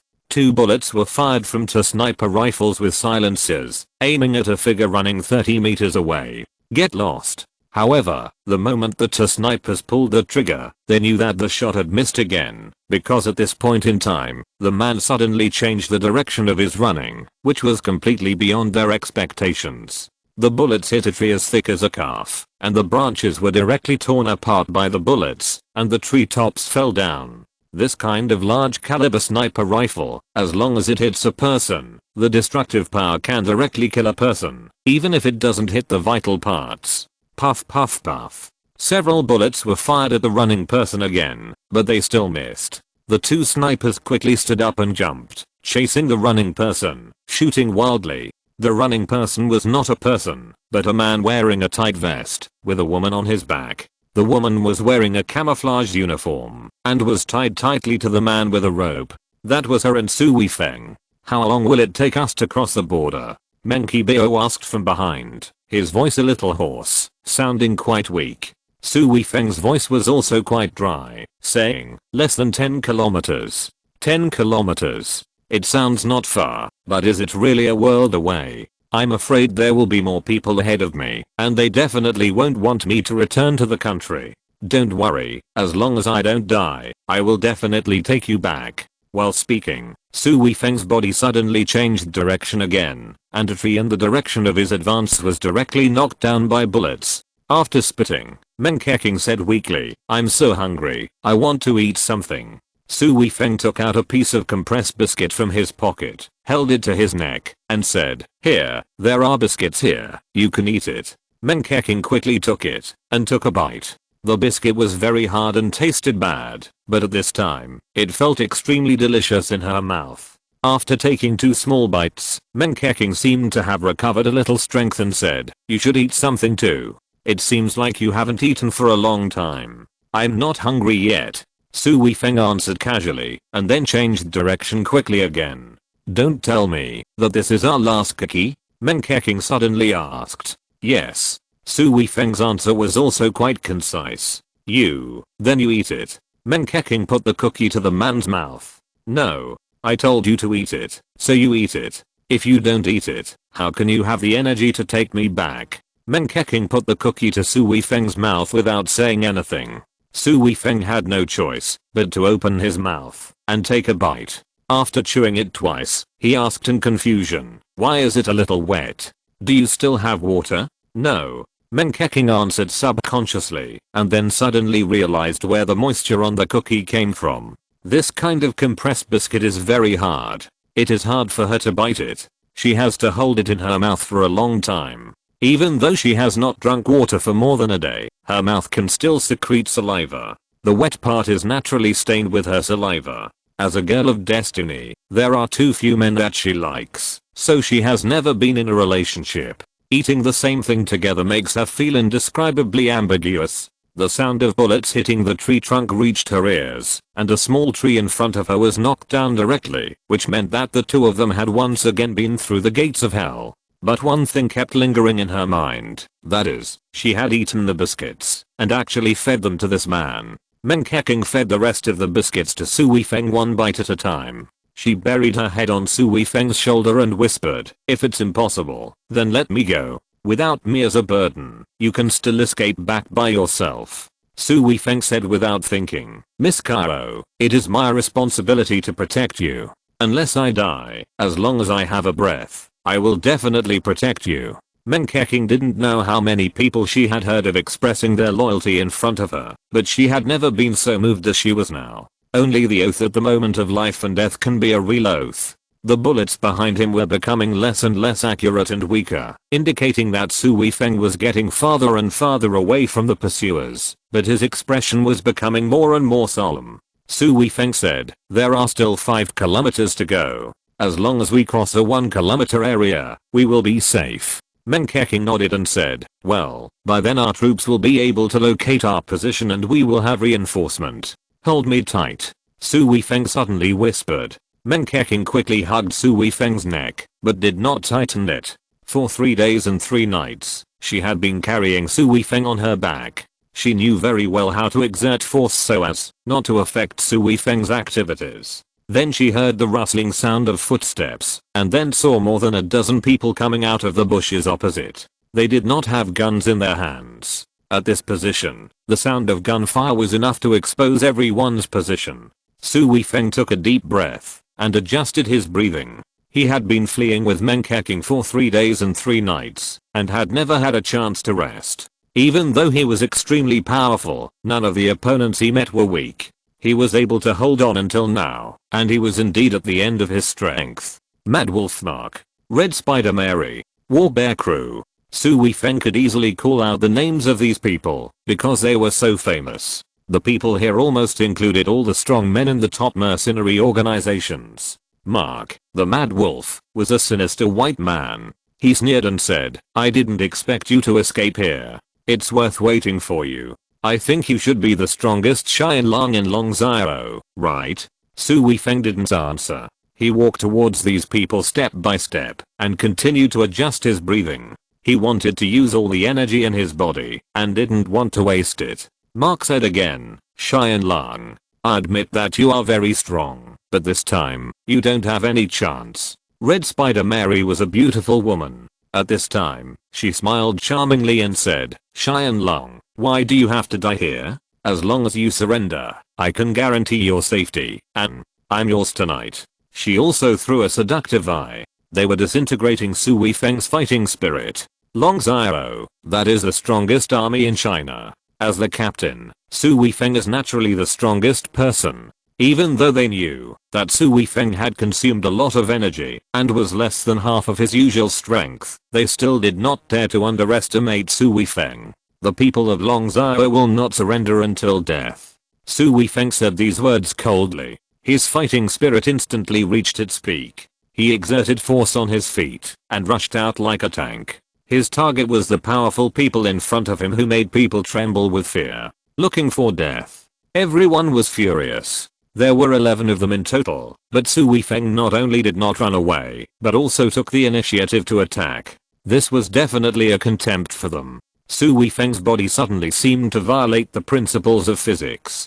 He was originally rushing forward, but suddenly turned into a 90-degree horizontal movement. This was completely beyond the expectations of these people. Be careful, everyone exclaimed in unison. But Su Weifeng just wanted to fight a quick battle now. He didn't have the physical strength to fight a war of attrition with so many masters. This move had already been calculated in advance, so there was no way he could escape. He accurately grabbed the man's arms with both hands, and his knees directly hit the man's lower abdomen. The man uttered a muffled groan, and his eyes were filled with disbelief. He was so strong that he had never expected that he could not even fight back, and Su Weifeng would kill him instantly. Su Weifeng made a move, and while everyone was shocked, he swung the unlucky man who had already died, and directly forced the others away. His body rushed up with the corpse, and punched another person in the chest. The sound of broken bones was accompanied by a scream, and the man was also killed instantly. Su Weifeng killed 2 people in a row. It seemed simple and direct, and it did not take any effort, but in fact it was extremely mentally exhausting. His originally weak body shook secretly. Although he tried his best to stabilize it, those people's eyesight immediately noticed it. He immediately shouted loudly, he is already at the end of his strength. Everyone come together, and rushed up first. Su Weifeng was not afraid at this time. His face was as gloomy as water, and he kicked his feet, and met the enemy again.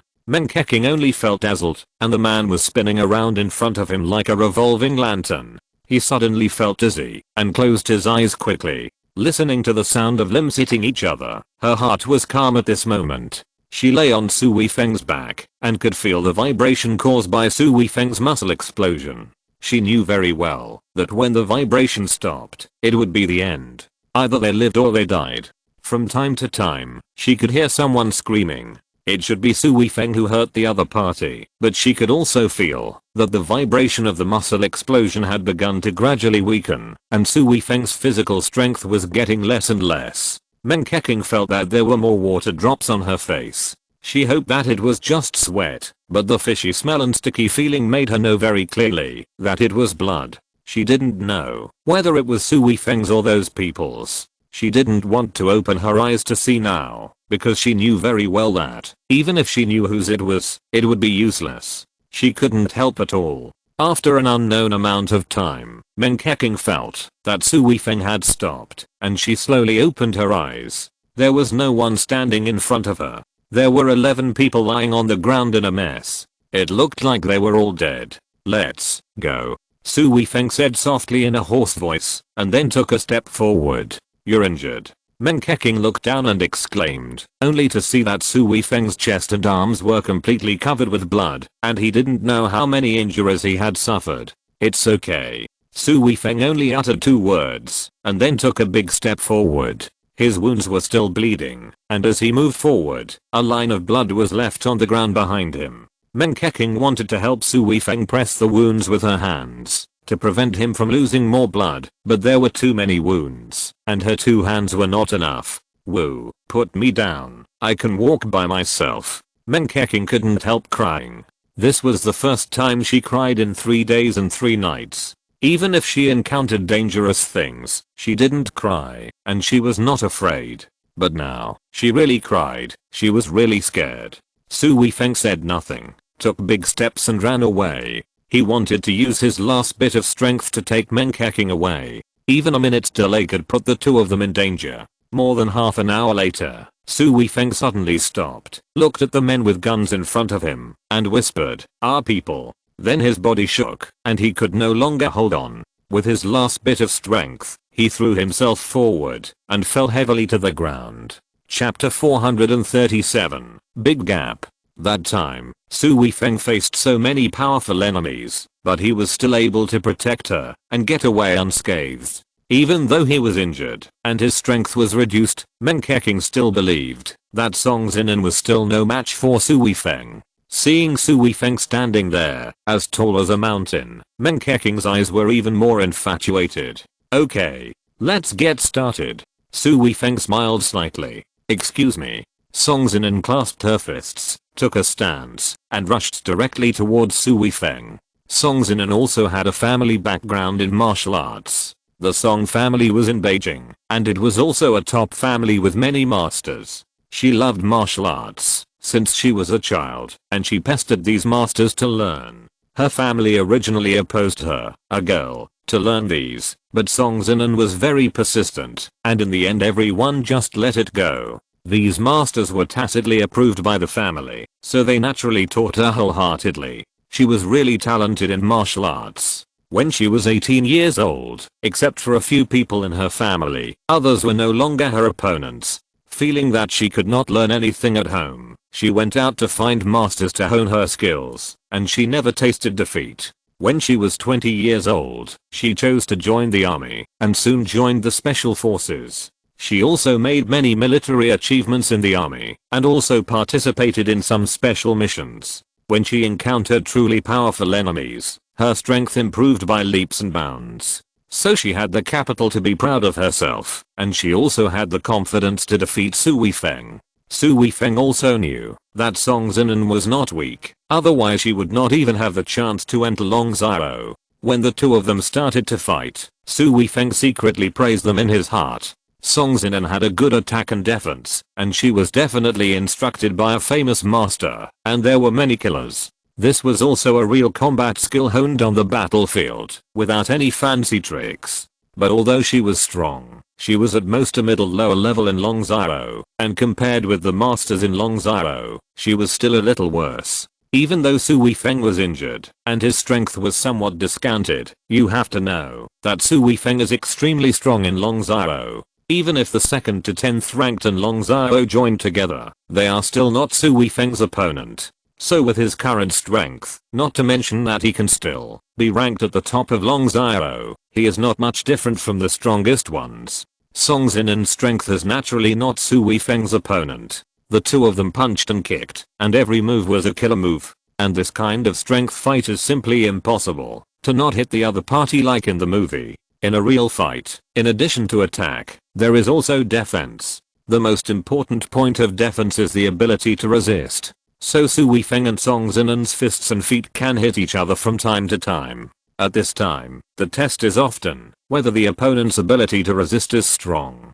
Cao Cao was grinning and said to Meng Keqing, "Sister Keqing, was he a bit too hard?" Meng Keqing was also a little worried, but she was still calm at this time, saying, "Nothing, they are not fighting to the death. I believe Weifeng can grasp the scale and will not let Zinen get hurt." "Really? I'm not worried about other things, but I'm a little worried that Zinen's breasts will be broken. I've seen Zinen's breasts hit several times." Then he looked down at himself and said, "Fortunately Zinen's is relatively small. If it were me, it would definitely burst in an instant." Meng Keqing's face suddenly turned black. Cao Cao could still compare this matter at this time. It was enough. Su Weifeng did hit Song Zinen's chest. This was completely different from Feng Bao's attack. Feng Bao was really far behind him, so he could have avoided it. At that time, he was just teasing Feng Bao on purpose to make her angry. But when fighting with Song Zinen, although there was a gap between the two, the gap was not that big, so when they attacked, they really couldn't care so much. Cao Cao shouted again at this time, "Oh my god. Sister Zinen, you are too cruel. How could you kick that position? My sister didn't lose her virginity. You kicked her. What should I do?" Song Zinen and Su Weifeng turned a deaf ear to Cao Cao's words. Su Weifeng had already been able to not be distracted by the interference during the fight, and Song Zinen could do the same, especially when she was hit on the chest. She didn't change her expression and didn't have any emotional fluctuations because she was a woman. This made Su Weifeng quite admired. "Sister Liu." Cao Cao came to Liu Yan again and asked curiously, "Who do you think will win between the two of them?" Liu Yan said without hesitation, "Mr. Su will win. Mr. Su probably hasn't used his full strength yet." She was still quite shocked. It was the first time she saw how powerful Su Weifeng was. She had no contact with these military masters, let alone fighting. Originally, a family master like her always thought that these family masters were the strongest, but now she knew that people like Su Weifeng who had experienced real battlefields were really strong. If she went up at this time, I'm afraid she wouldn't be able to hold on for 20 seconds and would have to retreat. Suddenly, the two people who were fighting fiercely stopped. Su Weifeng's right hand became a tiger claw and directly pinched Song Zinen's throat. After a pause, Su Weifeng let go. Song Zinen's eyes flashed with a burning look, and he said, "I lost.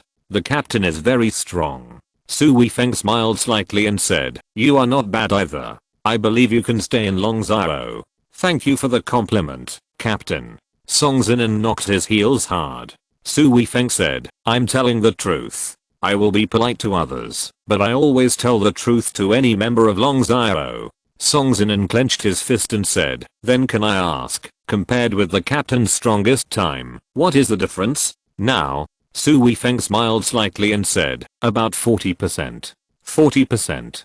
Song Zinen's eyes widened in surprise. Qianlong is now 40% of his strength, and she is not his opponent. If she wants to become Qianlong, it is simply a long way to go. Su Weifeng also squinted at Song Zinen and said nothing. Taking a deep breath, Song Zinen said, "Captain, I now know how big the gap between you and me is. This will make me work harder, and I will definitely catch up with you." Su Weifeng immediately praised and said, "Not bad, then you work harder." Then he turned and walked in front of Meng Keqing and the others. "Wow, brother-in-law, you are so handsome."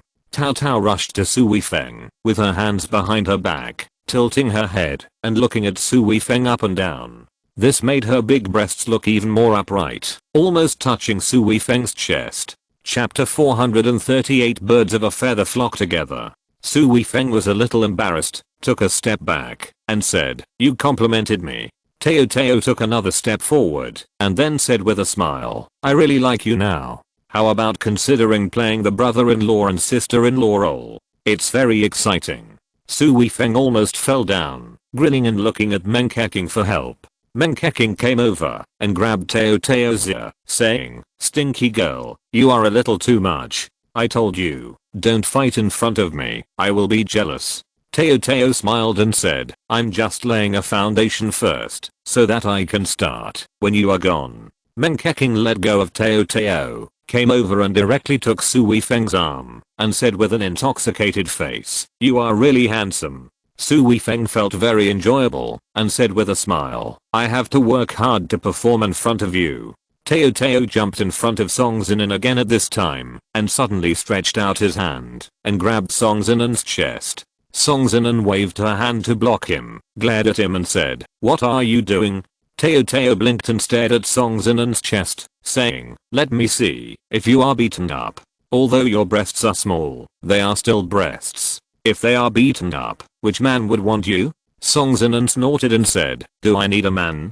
Teo laughed and said, "You can choose not to get married, but you still need to find a man to play with occasionally. If you don't even have breasts, who would want to play with you? Get lost." Song Zinan kicked Teo's butt. Although the fight just now was not long, both of them sweated a lot, and Su Weifeng prepared to take a shower. Tao immediately said, "Sister Keqing, don't you want to take a bath with him? A bath together, how exciting." Meng Keqing looked at Su Weifeng and was really tempted, but shook her head and said, "With the two of you here, forget it." Tao said with a smile, "If you don't want to go, then I will go." Su Weifeng, "Do you want me to go with you?" Su Weifeng almost hit his head against the wall again. Without saying a word, he quickly went into the bathroom and locked the door. He was really afraid that Tao would break in. He didn't know why, but he felt that Tao was not just joking there, but might really break in. He was really confused. Who is Meng Keqing? To be able to make friends with Meng Keqing and become such a good friend, it goes without saying that they must be extremely extraordinary. At least they must be from the top wealthy families in Beijing. And this Teo is from a big family. How could she be so crazy? So crazy that it's scary. I really don't know how Meng Keqing can be friends with her. While taking a shower, Su Weifeng actually knew that someone came to pull the door, and judging from the footsteps, it must be that girl Teo. This made Su Weifeng even more embarrassed. This girl was too scary, and he must stay away from her in the future. After taking a shower, Su Weifeng came out, breakfast was ready, and everyone sat together to eat breakfast. Teo took a mouthful of porridge, then looked at Su Weifeng with contempt, and said, "You guy, you lock the door when you take a shower, how boring." Su Weifeng's face was dark. He was really defeated by Teo. She actually said this kind of thing so confidently, and it seemed that it was wrong for him to lock the door when taking a shower. Meng Keqing glared at him and said, "You naughty girl, do you really want to go in?" Tao chuckled and said, "No, I just want to open the door to scare him, and then take a picture. That would be fun, right?" Su Weifeng didn't know whether to laugh or cry. Other things can be fun, but this kind of thing. Teo changed the subject very quickly. Before Meng Keqing could say anything to her, she said, "What are we going to play later? What's fun here?" Meng Keqing said, "You can play whatever you want. I want to accompany Weifeng." Teo pouted, then blinked and said, "It's so boring for you two to play. We'll play with you." Meng Keqing snorted and said, "We are going to bed. Do you want to accompany us?"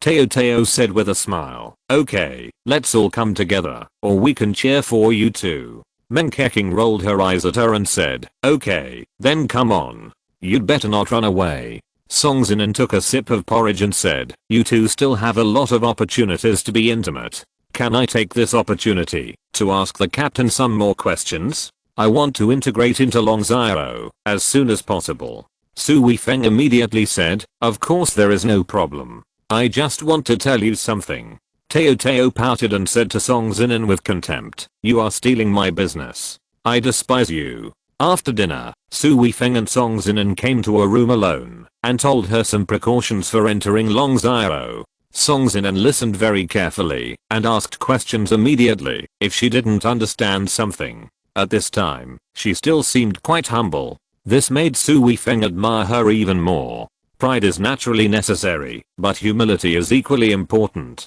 If a person is too arrogant, it is often difficult for him to learn humbly, which will make him stagnate. Obviously, Song Zinan is not such a person. After saying all this, Su Weifeng hesitated for a moment, and Song Zinan immediately said, "Captain, is there anything else that is inconvenient to say?" This.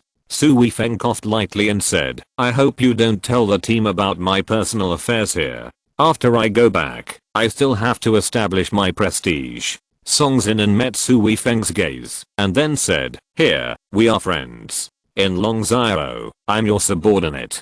I will never tell friends about their affairs." Su Weifeng laughed and said, "Not bad. Then there is nothing to worry about." "Yeah." Song Zinan nodded heavily, and said very seriously, "I will never tell anyone that the captain hit me on the chest." Su Weifeng's laughter stopped abruptly, and he didn't close his mouth for a long time, staring at Song Zinan in amazement. I thought Song Zinan would not be as noisy as Cao Cao, but it seems that this woman's thinking is also very weird. Su Weifeng pushed his chin to allow himself to speak again. "Do you think this is what I want you not to say?" "Yes, Captain, don't worry. Although I know you hit my chest on purpose and took advantage of me, I will not tell my future teammates or Keking. You are my captain, and I will definitely obey your orders in the future. I will do whatever you ask me to do and will never refuse." "Stop." Su Weifeng shouted and stroked his forehead. Suddenly, a sentence popped up in his mind. Birds of a feather flock together. Teo Teo and Song Zinan are both so abnormal, so Meng Keking is likely to be abnormal too. If you're listening to this novel on a channel other than Fanfic World, it means they downloaded and uploaded it without effort. We cordially invite you to visit our channel, Mundo Fanfic Novelos. There you'll find the original version of this story and you can explore many other novels of various genres. We're waiting for you to immerse yourself in a world of incredible novels. Chapter 439. They are all talented. When Su Weifeng came out, his face looked a little ugly. Meng Keking and Cao Cao were all smiling, and it was obvious that they had expected such a situation. Su Weifeng didn't even dare to talk to them and sat aside. After Song Zinan came out, she sat directly next to Meng Keking. Meng Keking did not immediately go to Su Weifeng's side, but asked Teo Teo with a smile, "Teo Teo, what have you gained recently?" Teo Teo leaned back and said lazily, "Nothing. It's not fun now. I went to the official website of the Security Department of the United States. They always brag about how good their network security is, but in less than an hour, I was in and there was no challenge at all." Meng Keking shook her head and said, "Girl, don't go to these places for no reason. If they find out that it was you who did it, no one can protect you in the future, and the country will also have to bear a lot of pressure." Teo Teo said nonchalantly, "Sister Keking, don't worry. If they can find out that it was me who did it, I will eat the keyboard." Song Zinan snorted and said, "Don't be so arrogant. Don't you know that other countries also have masters like you? After fighting with the captain once, I finally understood what it means that there are people outside people and there are heavens outside heavens. You should never think that you are the strongest in the world. It is very likely that there are people who are much stronger than you." Cao Cao curled his lips and said, okay, I get it. You guys are so long-winded. It's not the first time I do this kind of thing. I'm careful." Su Weifeng was stunned again. He also knew that the security network of Kemui country was ranked among the best in the world. Although the Dragon Roar was mainly composed of warriors, cyber warfare has long been a feature of modern warfare. Naturally, they would not lag behind. There were several hacker masters in the Dragon Roar. Although Su Weifeng's level was only average, he also knew how difficult it would be to break through Kemui country's security system. Su Weifeng swallowed hard and said in a dry voice, "Cao Cao, how many of you broke through Kemui country's system? How many people?" "I can do it alone." Cao Cao answered casually. "One person." Su Weifeng's mouth twitched again. This guy's definitely a talent. Cao Cao blinked his big eyes and said, "Do you want me to join your Dragon Roar?" Su Weifeng nodded subconsciously. Teo Teo chuckled and said, "This is quite tempting. I can consider it. Then I can have a chance to flirt with you." Su Weifeng's face suddenly turned black, and he said hurriedly, "I'm not asking you to really join our Longzhou. I want you to be our Longzhou's network consultant. I will give you enough treatment, which will not be worse than that of Long Xiao's official team members. Su Weifeng definitely has such power. The final stay or departure of Long Xiao's team members is all a matter of his words. Meng Keqing grabbed Teo's ears directly, not letting her speak, and turned to Su Weifeng and said, "Why ask her to join? If you have anything to do, just let her do it. If she dares to disagree, I will punish her." Teo pouted and said, "Sister Keqing, you are too stingy. It's hard for you to spend time with him. Isn't it a waste? It's okay to lend him to me." Su Weifeng's mouth twitched. He felt that if Teo got into Long Xiao, the atmosphere of Long Xiao might really go astray. If we can get help from Meng Keqing, there is really no need to send her to Long Xiao. After breakfast, everyone went to the island to play. Song Zinan and Tao Tao were in a good mood, so they didn't flirt with Su Weifeng anymore. Su Weifeng finally had the opportunity to chat with Meng Keqing in private. "They are." Su Weifeng smiled bitterly. Meng Keqing chuckled and said, "Don't you think they are too naughty and don't match their status as the daughters of a big family?" Indeed. Su Weifeng was not hypocritical. Meng Keqing sighed quietly and said, "This is the sadness of girls in big families. Although their backgrounds are envied by countless people, they are born with a superior status and are the apple of everyone's eye. However, their lives are often the most difficult to control. They cannot be with the people they like. Just like Song Zinan, she has a strong personality, but she cannot control her own life. That's why she took this approach, desperately trying to make herself stronger than the men in her family, and give more to the family than the men in her family, so that she can have a say." Su Weifeng also knew something about family affairs and said, "I can understand these. The girls from these big families are often tools for marriage." Meng Keqing nodded and said, "Yes, so even if Song Zinan becomes stronger, it only increases the price she has to pay to choose someone. So she either never gets married and always works for the family, or marries a man chosen by the family. Of course, she chooses the former." After another sigh, Meng Keqing continued, "Since she is not going to get married, she is not so serious about relationships. But she is a person with extremely high standards. Even if it is just for fun, she will not choose a man casually. Now that she has found a man who is stronger than her, and who even I like, she naturally won't be polite." Su Weifeng said again, "What about Teo? I think she is having more fun." Teo. Meng Keqing sighed lightly and said, "Teo is more pitiful than Song Zinan.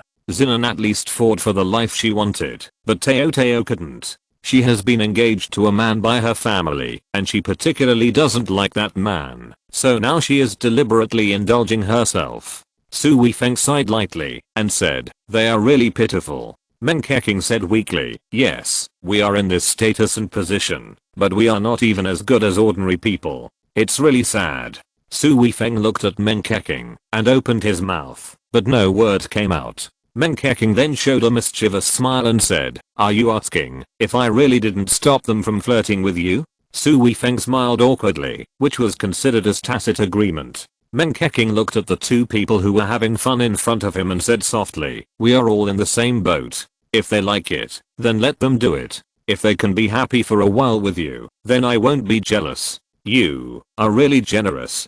Su Weifeng was a little speechless. Chapter 440 Rescue. Only when we can truly be together will we have a possessive heart. With a possessive heart, we will be xenophobic and jealous. We cannot be together, and I don't have a possessive heart for you. I only know that I like you, and thinking that being with you will make me happy and let me know that I'm a happy woman. That's enough. As for other things, I neither want to, nor can I think about them. Why should I trouble myself?" Meng Keqing leaned her head on Su Weifeng's shoulder and said these long words softly. Su Weifeng put his arm around her slender waist, took a deep breath, and said, "I suddenly feel that I'm useless. I can't make the woman I like really happy." Meng Keqing raised her hand and pressed Su Weifeng's mouth and said softly, "Please don't say that. It will make me feel that I have put a lot of pressure on you. Just treat me as your little lover, a little lover that you don't let outsiders know about. Only in this way can we be happy. What's more, can you control your own destiny? You are also bound, and it is the country that binds you." You are a pillar of the country, and you should devote all your body and mind to serving the country. As for emotional matters, you really shouldn't become a constraint that hinders you." Su Weifeng's face froze, and he shook his head gently, then laughed and said, "You are right. I have been bound by love affairs recently. A real man should serve the country and achieve fame in his life. In emotional matters, it is joyful to be together and not sad to be apart." Meng Kejing's eyes suddenly showed an infatuated look. She stood on tiptoe and kissed Su Weifeng on the face, saying, "This is the man I like." Although it is almost October now, there are still many tourists on the island. Su Weifeng and his friends did not go to the beach with many tourists, but came to a very remote coast. There is no beach here, only various rocks on the beach. It doesn't seem to be a good place to visit the scenery. Except for them, there is no outsider. As the sun shines, the temperature rises, and everyone feels a little hot.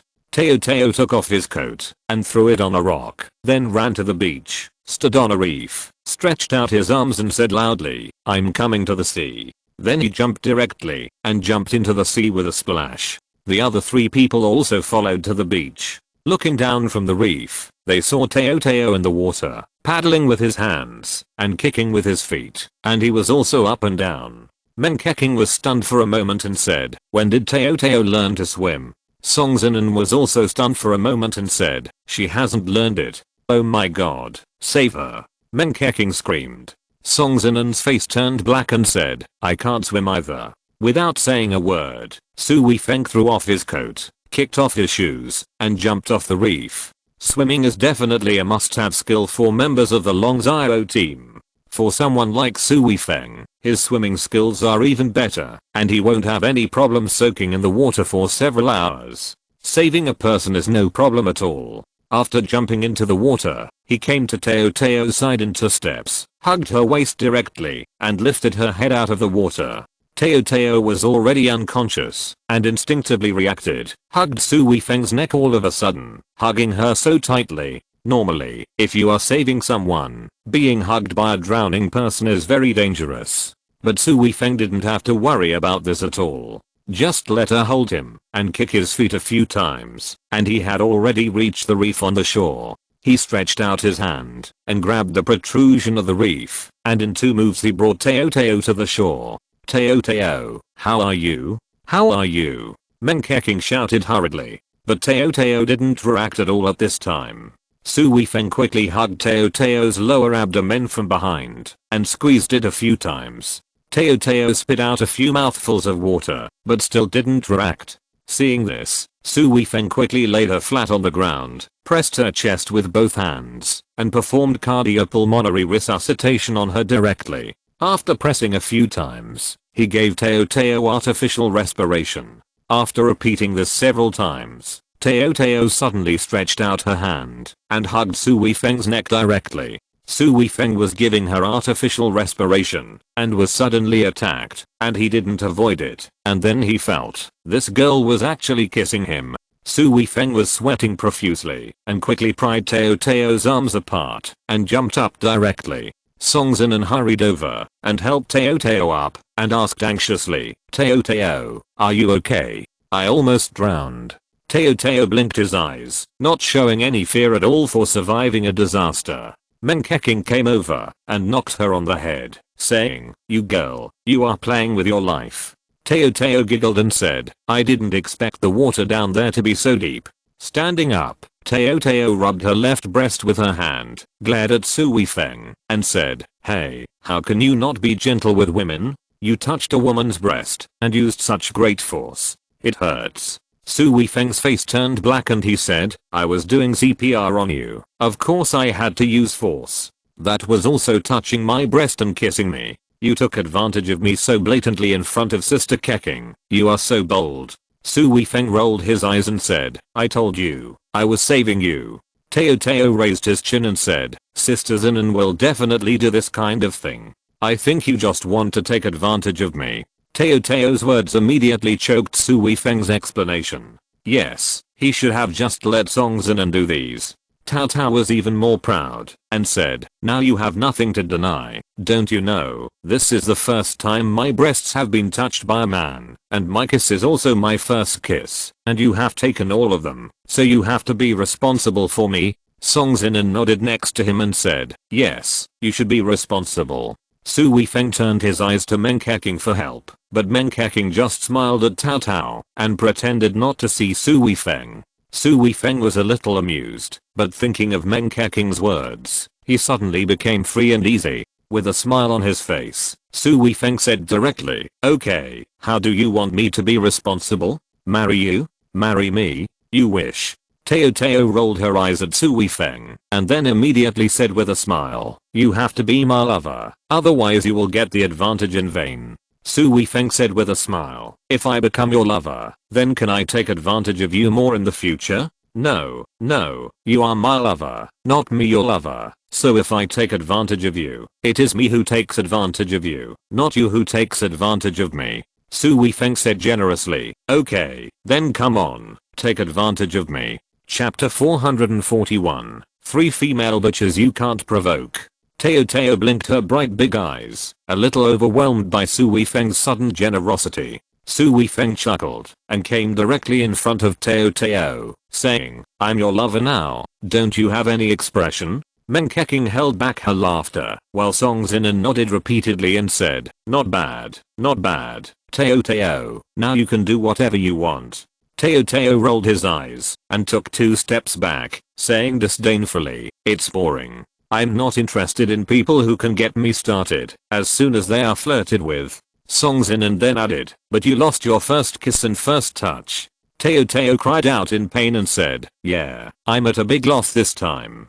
But immediately tilted his neck and said, no, you're not right. I was pretending just now. I was tempting him to touch me, and I was the one who took the initiative to kiss him. Since I took the initiative, it means I didn't suffer any loss, but I took advantage of it. Song Zinan snorted and said disdainfully, then I was touched and kissed too. No, absolutely not.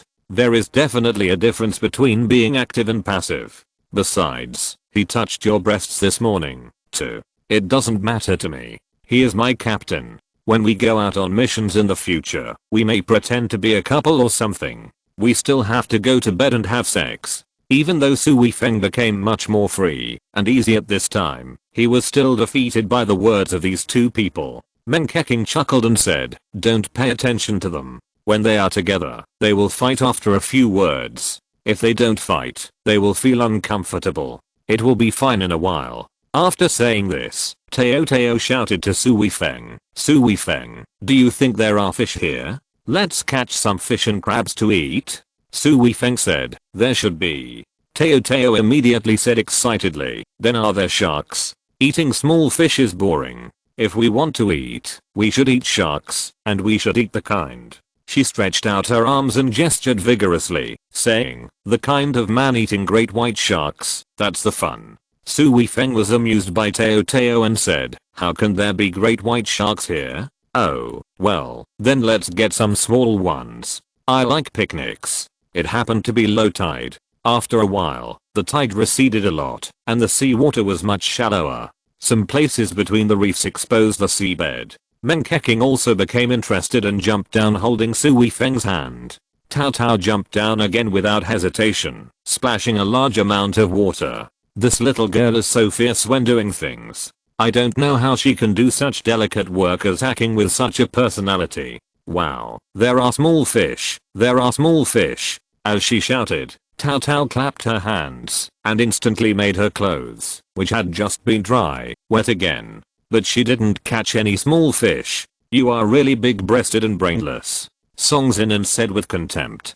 Tao Tao immediately counterattacked with contempt. You are talking about me? You have small breasts, but you didn't catch any fish, did you? Song Zinan snorted and said, such a small fish, I can't eat it. Even if I catch it, I'm too lazy to catch it, and my clothes are all wet. Are you deliberately trying to let Weifeng see it?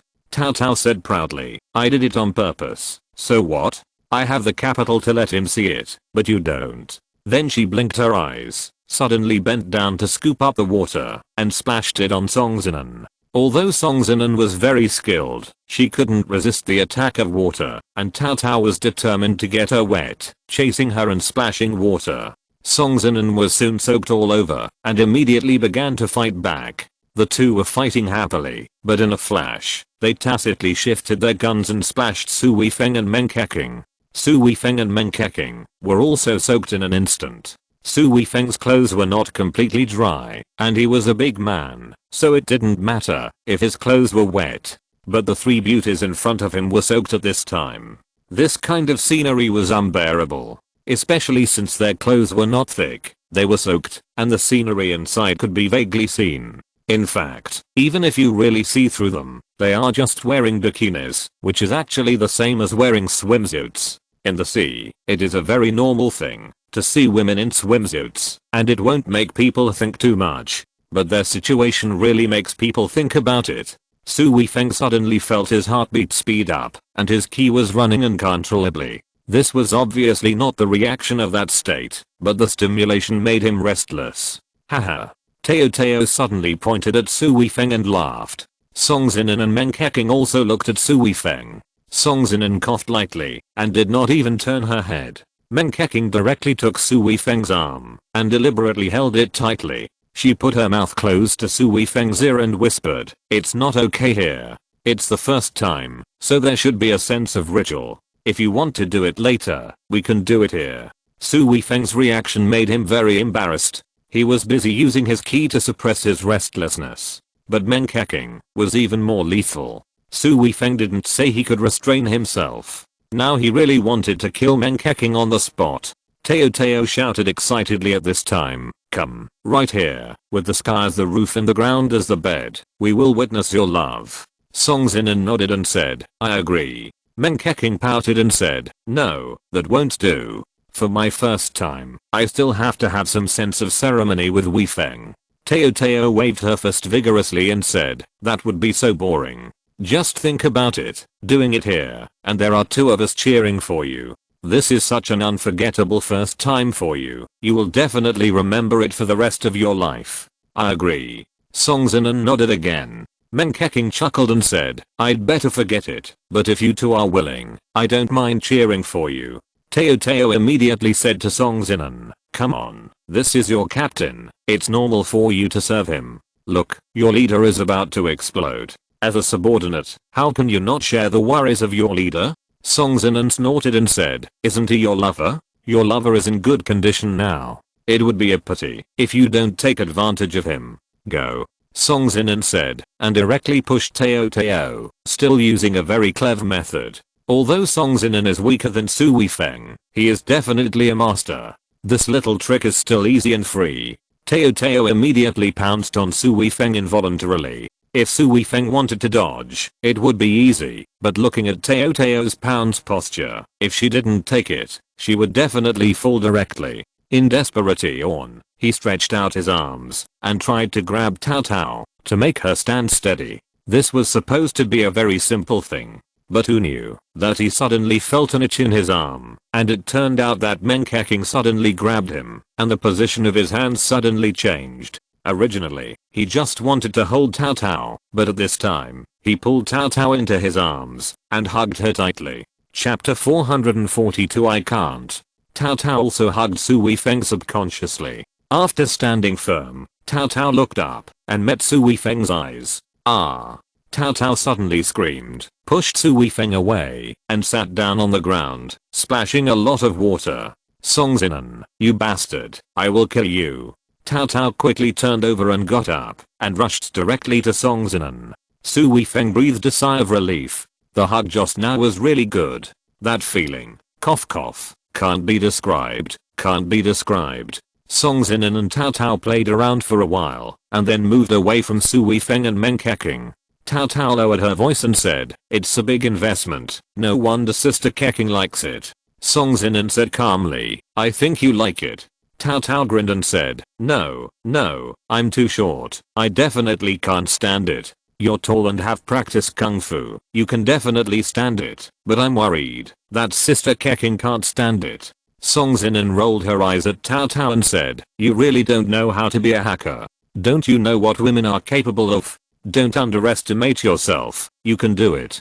Tao Tao smiled and said, you should try it first. After you try it, I will decide. Although the distance was a bit far, Su Weifeng really paid attention to what they said and almost heard the general idea. At this time, he couldn't help but laugh and cry, his face full of embarrassment. Are girls so bold to chat?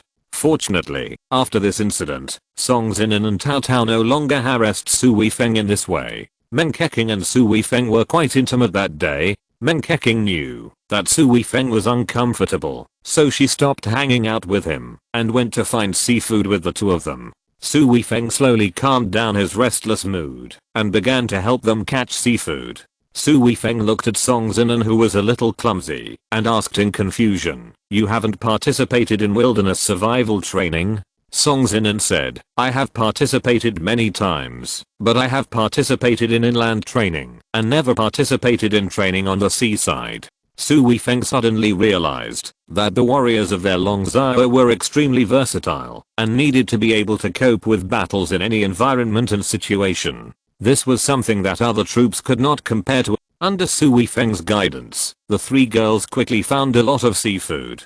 The most important ones were some shells and conches, and there were also a few large crabs. Then they returned to the villa with these seafood, and everyone made a seafood feast for lunch. The three of them usually eat seafood that is world class. This kind of ordinary seafood is not qualified to be on their table. But these are all caught by their own hands, so they are indescribably delicious. Just after finishing the meal, Meng Keqing's cell phone rang. After a few simple words, she smiled bitterly and said to Su Weifeng, Weifeng, I have to go back now. Su Weifeng hurriedly said, don't worry about me, you have something to do, so go and do it. Meng Keqing came over and gave Su Weifeng a hug, then kissed Su Weifeng again and said, then I will find you next time. I will definitely not let you down. Su Weifeng hugged Meng Keqing hard and said, go, it's not a short time. Song Zinan came over and saluted Su Weifeng, saying, Captain, I'm waiting for you in the team, looking forward to carrying out the mission with you. Tao Tao blinked at Su Weifeng and said, my lover, remember to think of me. The three of them and Liu Yan took the helicopter and left directly. Su Weifeng took the boat back to the dock by himself. As he drove, he couldn't help but recall what happened in the night and half a day. In addition to being erotic, it was also a bit absurd. The car drove to the downstairs of the company. The moment he walked into the company building, Su Weifeng's footsteps suddenly stopped. He suddenly felt like he had walked from a fantasy into reality. This feeling was really strange. It seemed that, since he came to Meng Keqing's place yesterday, he had walked into a dream world. In that world, he could do whatever he wanted without considering a man's responsibilities. Even a stunning beauty like Meng Keqing was at his disposal. But now that he had come here, he was still a normal Su Weifeng, and he still had to face everything normal. He walked very slowly, and it took him a while before he walked into the elevator. Then, in the elevator, he finally figured out the problem. Meng Keqing, Tao Tao, Song Zinan, they were all special people, and he was similar to them, also a special group of people. When they got together, it was like they had found their own kind, and they were completely unrestrained, so it was like a dream. But here, he is facing ordinary people, so he has to be bound by the morality of ordinary people. So he can't bring the mentality he had with Meng Keqing and the others to here now, especially when facing Lin Zhuangxuan and Qiao Yushan. It will only hurt the two of them. After adjusting his mentality, Su Weifeng walked into his own company. Lin Zhuangxuan was not in the company. She took the filming team out to shoot the story on location. Su Weifeng did not go directly into the office, but walked around the company and chatted with the employees casually. The state that was led astray by Meng Keqing and the others has slowly returned to normal. President Su, arriving at the screenwriter department, two crisp voices rang out in unison. Sun Yumeng and Zhao Xiaoshu are here. Su Weifeng smiled and said, Xiaoshu, are you starting to work now? Zhao Xiaoshu showed a sweet smile and said, I don't have classes in the afternoon, so I came here to discuss it with Sister Yumeng. I got paid for the script, so I must do my job well. Sun Yumeng said admiringly, Xiaoshu is very serious in his work. As long as he has a little time, he will come to the company. Su Weifeng nodded repeatedly and said, don't work too hard. Writing a script is not something that can be done overnight. You have to do it step by step. Zhao Xiaoshu's face was flushed, and he was full of energy. He said, Brother Su, don't worry about me. I'm not working hard at all. I have money now, and I don't have to go out to work. I'm not busy with my studies. If I didn't have some classes, I could work here almost every day. Su Weifeng could see that Zhao Xiaoshu was in a very good mental state. She was obviously full of hope for life, so her whole person showed a positive side. Well, then you guys are busy. I won't disturb you from working. Su Weifeng turned around and walked out, and saw Lin Zhuangxuan and a few people walking in. Lin Zhuangxuan glared at her and said directly, come to my office. Then he walked straight to her office. Chapter 443, Two Fallen Together. In Lin Zhuangxuan's office, Lin Zhuangxuan sat behind the desk, staring at Su Weifeng with a fierce face. Su Weifeng sat on the chair in front of the desk and said, what's wrong? Why are you so stern? Who made you unhappy? I'll go and deal with him. Lin Zhuangxuan glared at Su Weifeng fiercely and said, Humph, you ask even though you know the answer. Is it because of me? Su Weifeng pointed at his nose. Lin Zhuangxuan snorted and said, still pretending to be confused. What did you do with Keqing? Nothing. She encountered some problems last night. After I helped solve them, two of her friends came to her place. One is a hacker expert and the other is my future comrade in arms, so I talked to them. Lin Zhuangxuan's attitude softened immediately and said, oh, you two weren't alone together? If they were not alone, nothing would happen. Lin Zhuangxuan felt relieved. Su Weifeng stood up, came over and pinched Lin Zhuangxuan's cheek, saying, you are a bit jealous. Humph, I'm not. Lin Zhuangxuan opened Su Weifeng's hand, but hugged Su Weifeng's waist and said, you left me alone at home yesterday, and I couldn't sleep well. Lin Zhuangxuan is not a hypocritical person. If she is not angry, she will not have a temper. She will not pretend anymore, and will not wait for Su Weifeng to coax her. She will take the initiative directly. Su Weifeng stroked Lin Zhuangxuan's hair and said, you are going to tie me up tightly. Humph, conceited. Lin Zhuangxuan hit Su Weifeng, rubbed her face against Su Weifeng's clothes, and said, I'm going to tie you up tightly, what else can you do? When they returned home at night, Su Weifeng and Lin Zhuangxuan still lived together. Su Weifeng was still a little conflicted. When he was with Meng Keqing, he really didn't think much about Lin Zhuangxuan, and then he almost had sex with Meng Keqing. But today when she was with Lin Zhuangxuan, she was still thinking about Meng Keqing. Could it be that in his heart, Meng Keqing was more important than Lin Zhuangxuan? Unable to figure it out, Su Weifeng temporarily put aside this question. He now knew clearly that it was impossible for him to be with Lin Zhuangxuan, so the more he liked her, the more he needed to restrain himself. In the next few days, Su Weifeng was still very busy, and he didn't even have a break on weekends. Qiao Yushan didn't go home, because she was too busy with work. Sun Yumeng and Zhao Xiaoshu were very efficient. In just 3 days, they had already produced a script. Although the script requirements for online movies were not as high as those for theater movies, the efficiency was still very high. The most important thing was that Lin Zhuangxuan and Su Weifeng took the people in the company to study the script carefully. They felt that there was really no problem and they could just take it and start shooting. As for some minor problems, it was still in time to modify them during the shooting process. So the shooting started immediately. The director invited someone, Lin Zhuangxuan, to serve as the deputy director. It was Lin Zhuangxuan's dream to become a real director. During this period, she has been shooting short videos, but after all, she has no real experience in shooting a movie, so she didn't take it too seriously and invited someone to come. Of course, with such an investment, a big director can't be invited. It can only be someone who has some qualifications in the director circle, but is not famous yet. Actors are often the main expenditure of a film, but a web movie does not need the participation of big name actors, but can really play the story well. So fame is not important. Acting is the most important. The actors in the company have also been tempered for a period of time, and their acting skills are still online, so there is no big problem in acting this. This saves a lot of money. The company is not short of shooting and so on. Basically, the team in the company can already support a web movie, but there is really nothing big in the company now. Everyone is basically involved in the production of the online movie. Su Weifeng did not go with the crew. There are still some things to deal with in the company, and he has to stay in the company. Lin Zhuangxuan lived and ate in the crew, which meant that Su Weifeng had almost no time to spend with Lin Zhuangxuan. Even if they met in the crew, Lin Zhuangxuan was very busy and had no time to spend time with him in private. This made Su Weifeng suddenly feel that his life had become easier. Most people in the company went out to film, and even the company became much quieter. No one was at home, so Su Weifeng was not in a hurry to go home. He went to the gym downstairs after get off work to exercise his body. After taking a shower, his cell phone happened to ring. It was Sun Yumeng calling. Su Weifeng quickly answered the call and said, "Yumeng, what's wrong?"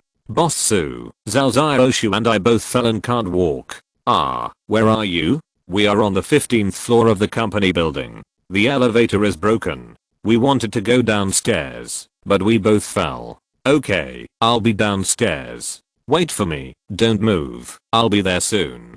Su Weifeng ran to the elevator in trance and found that all the elevators were out of service. After opening the fire escape next to them, they found that it was pitch black. There seemed to be something wrong with the circuit in the stairwell, and the sensor lights on all floors were off. Su Weifeng turned on the flashlight on his mobile phone, and with the help of the light in the air, he climbed the stairs and ran upstairs. With Su Weifeng's physical fitness, the stairs on the 15th floor were just like walking on flat ground. In a short while, Su Weifeng had already reached the 15th floor. Sun Yumeng's mobile phone flashlight was on, and when she saw that it was Su Weifeng, she said, "Brother Su, you are finally here." Zhao Xiaoshu also breathed a sigh of relief, with a look of shock on his face. The two were sitting on the stairs at this time. Su Weifeng came over immediately and asked, "Where are you injured?" Sun Yumeng said, "My foot is twisted, and my knee is bleeding." Zhao Xiaoshu gritted his teeth and said softly, "My calf is broken, and I dare not touch the ground." Su Weifeng listened to them, while checking the injuries on their legs and feet. It was obvious that both of them had twisted their feet and had external injuries. Su Weifeng frowned and asked, "How did you two fall like this?" Sun Yumeng said helplessly, "The elevator was out of service, so we wanted to take the stairs. There was still light here at that time, but it suddenly went dark. I was anxious and scared, and my foot was tripped by something. When I fell down, I subconsciously brought Xiaoshu down with me." Su Weifeng nodded and said, "Then I'll carry you down." Chapter 444, Carrying and Holding the Same Weight. Sun Yumeng immediately said, "Brother Su, you carry Xiaoshu down first, I'll wait here." Zhao Xiaoshu quickly said, "No, Brother Su, you take Sister Yumeng down first, she's more seriously injured than me." Seeing the two people pushing and shoving, Su Weifeng smiled slightly and said, "Who of you will stay here? Aren't you scared to be alone?" Sun Yumeng and Zhao Xiaoshu shuddered immediately. If they were together, they would have a companion. If they were alone in this dark corridor, it would definitely be a very scary thing. Su Weifeng said again, "Let's go together." Together? Sun Yumeng and Zhao Xiaoshu looked at Su Weifeng in confusion. "Carry one on your back, hug one, I'll treat it as weight training." Su Weifeng chuckled and said, "Besides, both of you are very thin, and you don't have much weight at all." Zhao Xiaoshu hurriedly said, "You take both of us down together?" No, even if we are thin, we must weigh more than 200 pounds together. How can you take us down the stairs?" Su Weifeng laughed and said, "Xiaoshu, you are looking down on me." No, but Zhao Xiaoshu opened his mouth and felt that the following words would be a bit hurtful. Su Weifeng turned around and came to Zhao Xiaoshu, saying, "Lie on my back and hug my neck tightly." Zhao Xiaoshu hesitated for a moment and finally hugged Su Weifeng's neck obediently. Su Weifeng turned around, hugged Sun Yumeng with both hands, and with a force on his feet, he stood up with the two of them. "Yumeng, use your mobile phone to illuminate." Sun Yumeng quickly used her mobile phone to illuminate the front, and Su Weifeng took a step and walked downstairs quickly. Since he was bringing two people with him, Su Weifeng walked briskly, as if he were walking on flat ground. In the blink of an eye, he had gone down 3 floors. Zhao Xiaoshu finally breathed a sigh of relief and said, "Brother Su, you are so strong." Su Weifeng chuckled and said, "This is such a great opportunity to carry you two beautiful girls on my back. I will naturally have enough strength." Zhao Xiaoshu chuckled and said, "Brother Su, are you serious?" Su Weifeng laughed and said, "What do you think?" Zhao Xiaoshu immediately said, "I know you are teasing me. That time, you didn't. I knew that Brother Su is definitely not that kind of person." Sun Yumeng immediately asked curiously, "That time? What that time?" Zhao Xiaoshu realized that he had said something wrong and said awkwardly, "No, nothing." Sun Yumeng looked at Su Weifeng and Zhao Xiaoshu suspiciously and said, "Xiaoshu, you don't have any thoughts about Brother Su, do you? This is not good. President Lin is so good to us. We can't make things difficult for Brother Su. Even if you like Brother Su very much, you have to keep it in your heart." Zhao Xiaoshu hurriedly said, "Sister Yumeng, I know. That time, it was my own impulsiveness and ignorance that almost hurt Brother Su.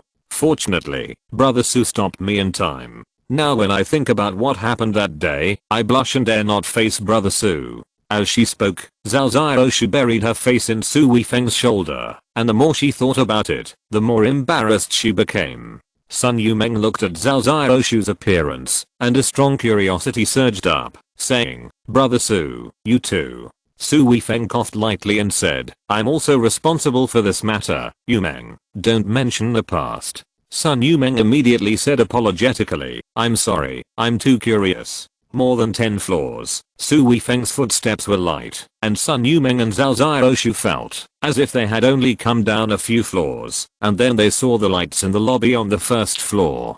Su Weifeng did not stay in the lobby, but directly took the two to his car, and then took them directly to the hospital. The external injuries were treated simply, but the hospital didn't have any good treatment for this kind of sprain. They could only prescribe some medicine for external and internal use, and the patient had to rest for a few days. Coming out of the hospital, Su Weifeng asked, "I'll take you home." Zhao Xiaoshu said, "Brother Su, I'm sharing a house with Sister Xiaomeng now." Su Weifeng was a little surprised, but immediately smiled and said, "You two are sharing a house. That's a good thing. You can take care of each other, but now both of you have sprained your feet. Who will take care of you?" Sun Yumeng said in annoyance at this time, "Yeah, we have a lot of things to do these days, and we have to meet with the crew tomorrow." Su Weifeng said, "Just finish writing the script. Why are you still meeting with the crew?" Sun Yumeng said, "The director has some ideas, and will change them temporarily, so I have to cooperate with him to change the script." Su Weifeng frowned and said, "Isn't the core of a story the script? What's the matter with the director adding scenes at will?" Sun Yumeng said, "I have little experience. Although Xiaoshu is the original author, she is also not famous. The director's voice in this industry has always been more important. They know better how to make a good movie. We listen to the director, and that's right." Su Weifeng shook his head and said, "If that's the case, then the director wouldn't make such a bad movie. I still feel that the core of a movie is the script." Sun Yumeng said, "When I become famous in the future, I may have such a say. Now our main thing is to shoot this big movie as soon as possible. One day of delay means a lot of expenses." Zhao Xiaoshu also said annoyedly, "Yes, Mr. Lin and Mr. Su are so good to us. We sprained our muscles at this time. It's really abominable. It doesn't matter whether it's money or not. Health is important. I'll take you home first." Zhao Xiaoshu and Sun Yumeng now live in a 2-bedroom 1 living room house of about 60 to 70 square meters. It is very clean and tidy. Although the two have treated their wounds, it is still troublesome to walk, but fortunately, one leg can always be used. Su Weifeng only needs to support one person's waist at one time to get the two back home. Seeing the two people looking annoyed and anxious, Su Weifeng said helplessly, "You two, how can work be more important than your health?" Sun Yumeng said with a bitter face, "But work is important at this time.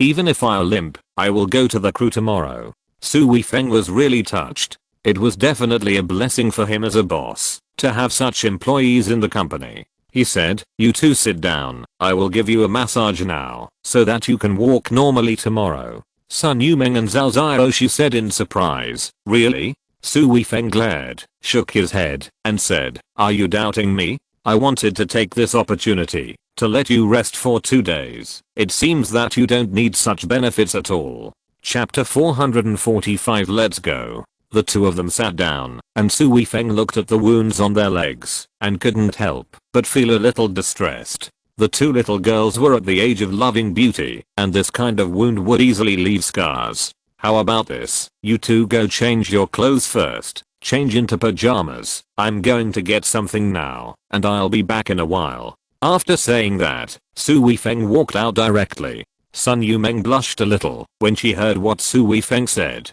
asking them to change into pajamas while Su Weifeng went to get something. How could this make people think about it? Zhao Xiaoshu looked at Sun Yumeng in confusion and said, Sister Yumeng, what's wrong with you? Nothing, nothing. Sun Yumeng hurriedly shook her head to cover it up. Your expression is clearly. Zhao Xiaoshu blinked. The two of them were together almost every day during this period, and their relationship was very good, so Sun Yumeng's performance could not escape Zhao Xiaoshu's eyes. Ahem. Sun Yumeng coughed dryly and said, don't you feel that what Mr. Su said just now is a bit ambiguous? Zhao Xiaoshu thought for a moment and said, oh, it seems a little bit, but Brother Su is definitely not such a person. Oh, because last time? Sun Yumeng asked curiously again. Well, last time I was sick. Zhao Xiaoshu told Sun Yumeng what happened last time. Sun Yumeng was also dumbfounded after hearing this and said, Boss Su is really amazing.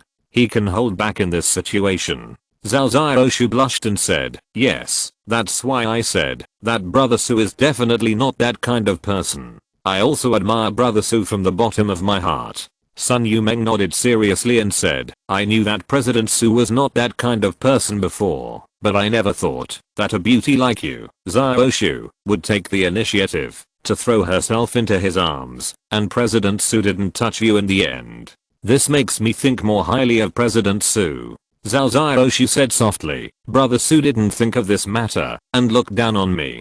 I'm very grateful to him. I will not cause trouble for him again in the future. I treat him as my own brother in my heart. No, in fact, I'm not even qualified to be Brother Su's sister. I can only say that in my heart. While talking, the two changed their clothes and then took wet towels to wipe off the blood stains on their legs and then sat on the sofa to wait for Su Weifeng to come back. Su Weifeng came back soon with a box of silver needles in his hand. When Su Weifeng took out the silver needle, Sun Yumeng and Zhao Xiaoshu's faces turned pale. Brother Su, are you going to give us acupuncture? Yes, such a long needle, so scary. Su Weifeng said softly, don't be afraid, I know the acupuncture points very accurately, so it won't hurt at all. But, can you not give it? Su Weifeng looked at the two people hugging each other and curling up into a ball and couldn't help but laugh and cry. Girls are girls after all, and it's natural for them to be afraid of needles. Why, you don't believe in me anymore? Su Weifeng had to use this killer move. Sun Yumeng and Zhao Xiaoshu were speechless immediately, but their trembling appearance still betrayed the fear in their hearts. Su Weifeng added, although your wounds have been treated by doctors, their treatment methods are too simple, just a disinfection, but your wounds are easy to leave scars. I use acupuncture, so you won't leave scars. You can choose whether to get acupuncture or not. Sun Yumeng and Zhao Xiaoshu looked at each other and then nodded heavily. First, girls are beautiful. Even if they were not the kind of girls who particularly wanted to pursue beauty before and did not deliberately put on makeup, they have good capital. Who would want to become flawed? Second, these words were said by Su Weifeng. They were determined not to doubt Su Weifeng's words, even if they had to endure the acupuncture to prove that they believed in Su Weifeng. Su Weifeng sat next to Sun Yumeng first, mainly on the side of her knee. When Su Weifeng picked up the silver needle, Sun Yumeng immediately began to tremble. This inner fear was really impossible to eliminate. Su Weifeng was somewhat helpless, chuckled and said, Xiaoshu, cover Yumeng's eyes. Zhao Xiaoshu quickly stretched out her hand to cover Sun Yumeng's eyes, and Sun Yumeng did not refuse. She really did not dare to look. Don't be nervous, I still need to pierce it in a while, and I still need to disinfect it. Su Weifeng said again. Sun Yumeng's heart suddenly relaxed, and her tense muscles also relaxed. But at this moment, Su Weifeng's hand trembled, and a silver needle quickly pierced in. Zhao Xiaoshu subconsciously exclaimed, waiting for Sun Yumeng to scream because of the pain. But Sun Yumeng did not scream at all, and Su Weifeng had already pierced her legs several times in a row. Sister Yumeng, don't you feel pain? It was not until Su Weifeng stopped his hand that Zhao Xiaoshu let go of Sun Yumeng's eyes and asked, it hasn't been pierced yet, why should I feel pain? Sun Yumeng asked puzzledly. Look. Zhao Xiaoshu pointed to her leg. Sun Yumeng was stunned and asked, when did you do it? Su Weifeng chuckled and said, I told you it wouldn't hurt, but you two didn't believe me. Do you believe it now? Sun Yumeng said in shock, it's amazing. I never thought our acupuncture technique would be so amazing. If we use this to make a series of short videos, it will definitely attract a large number of fans. Su Weifeng chuckled and said, don't think about it for now. Don't move around, lest you touch the silver needle. If it's dislocated, it won't hurt. Sun Yumeng sat down obediently. Su Weifeng gave Zhao Xiaoshu another acupuncture treatment.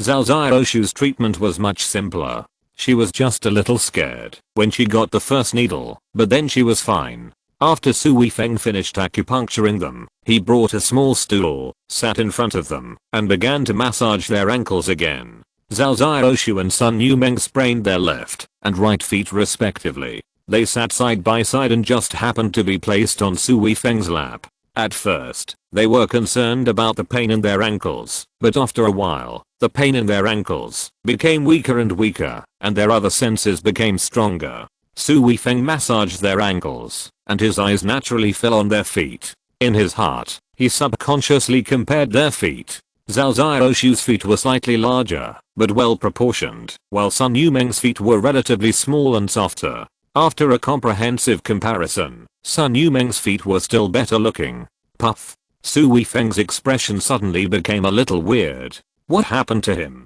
He must have been misled by Lin Zhuangxun. Now he really likes to comment on women's feet. If Lin Zhuangxun hadn't been giving him this hint, he would never have paid attention to women's feet before. If you're listening to this novel on a channel other than Fanfic World, it means they downloaded and uploaded it without effort. We cordially invite you to visit our channel, Mundo Fanfic Novelos. There you'll find the original version of this story and you can explore many other novels of various genres. We're waiting for you to immerse yourself in a world of incredible novels. Chapter 446 Restraint. Boss Su, what's wrong with you? Sun Yumeng asked subconsciously when she saw Su Weifeng's strange expression. Su Weifeng coughed lightly and said, nothing. Are you feeling better now? Sun Yumeng said, much better. I feel my ankle is warm now. It doesn't hurt as much as before. Su Weifeng nodded and said, that's good. I'll massage you for a while. I guess your problem will be even less serious. Zhao Xiaoshu said nothing, secretly glanced at Su Weifeng, and a mischievous smile appeared on her face. Although she didn't have a good thing with Su Weifeng, she was at least someone who had close contact with Su Weifeng, and she knew Su Weifeng's reaction better than Sun Yumeng. Su Weifeng's performance just now was clearly a man's impulse. But Zhao Xiaoshu didn't dare to point it out, let alone touch or guide him. She likes Su Weifeng and wants to be his woman, but she knows very well that she can't do anything. Otherwise, she will not only be liked by Su Weifeng, but will also be hated by Sun Yumeng. Zhao Xiaoshu is a smart girl. She is not playing tricks on Su Weifeng. She just wants to know how to get along with Su Weifeng and hopes to have a chance to be around Su Weifeng. That's enough. But when Su Weifeng gave them a massage, she had some thoughts in her heart, but Zhao Xiaoshu felt something was wrong. Originally, Su Weifeng's hands didn't make her feel much, but now the feeling is getting stronger and stronger, and she has an indescribable impulse in her heart. She forced herself to control herself, and didn't dare to show it at all, but the more she suppressed it, the more uncomfortable she felt. If it was in front of Su Weifeng alone, it would be fine. In front of Su Weifeng, she was not afraid of embarrassment. But there is still Sun Yumeng. If she showed it in front of Sun Yumeng, she would really be looked down upon by Sun Yumeng in the future. Fortunately, Su Weifeng sensed something was wrong with Zhao Xiaoshu, and when he saw her blushing face, he couldn't help but sweat in his heart. Ahem, I have to take a break first, and I'll give you a massage later. After saying that, he got up and went into the bathroom. Zhao Xiaoshu let out a long breath. Sun Yumeng said, "What's wrong? Are you feeling uncomfortable?" Zhao Xiaoshu hesitated for a moment, then leaned close to Sun Yumeng's ear and whispered, "My feet are a little sensitive. Just now, Brother Su gave me a massage, and I felt that kind of discomfort." Ah. Sun Yumeng's eyes widened in surprise. Zhao Xiaoshu decided to tell Sun Yumeng about what happened just now. If he really couldn't control himself and made some noise, he would at least have an excuse. "Really, I'm afraid that if I show it, Brother Su will think that I want to seduce him again, and then I really can't wash it off, even if I jump into the Yellow River." Sun Yumeng blushed and said angrily, "Your sensitive area is really. You can't blame me for this." Zhao Xiaoshu smiled awkwardly. Sun Yumeng spat at Zhao Xiaoshu again and said, "We have to bear with it. Brother Su is so kind, and General Manager Lin is so good to us, and trusts us so much. We must not let them down." Zhao Xiaoshu nodded repeatedly and said, okay, but you have to help me too. If you see anything wrong with me later, just pinch me." Sun Yumeng suddenly smiled at this time and said, "It's okay. You've had all kinds of reactions in front of Brother Su. Why are you afraid of this?" Zhao Xiaoshu immediately said angrily, "Sister Yumeng, people are opening their hearts to you, and you still make fun of me about this." Sun Yumeng hurriedly said, "Okay, I won't make fun of you.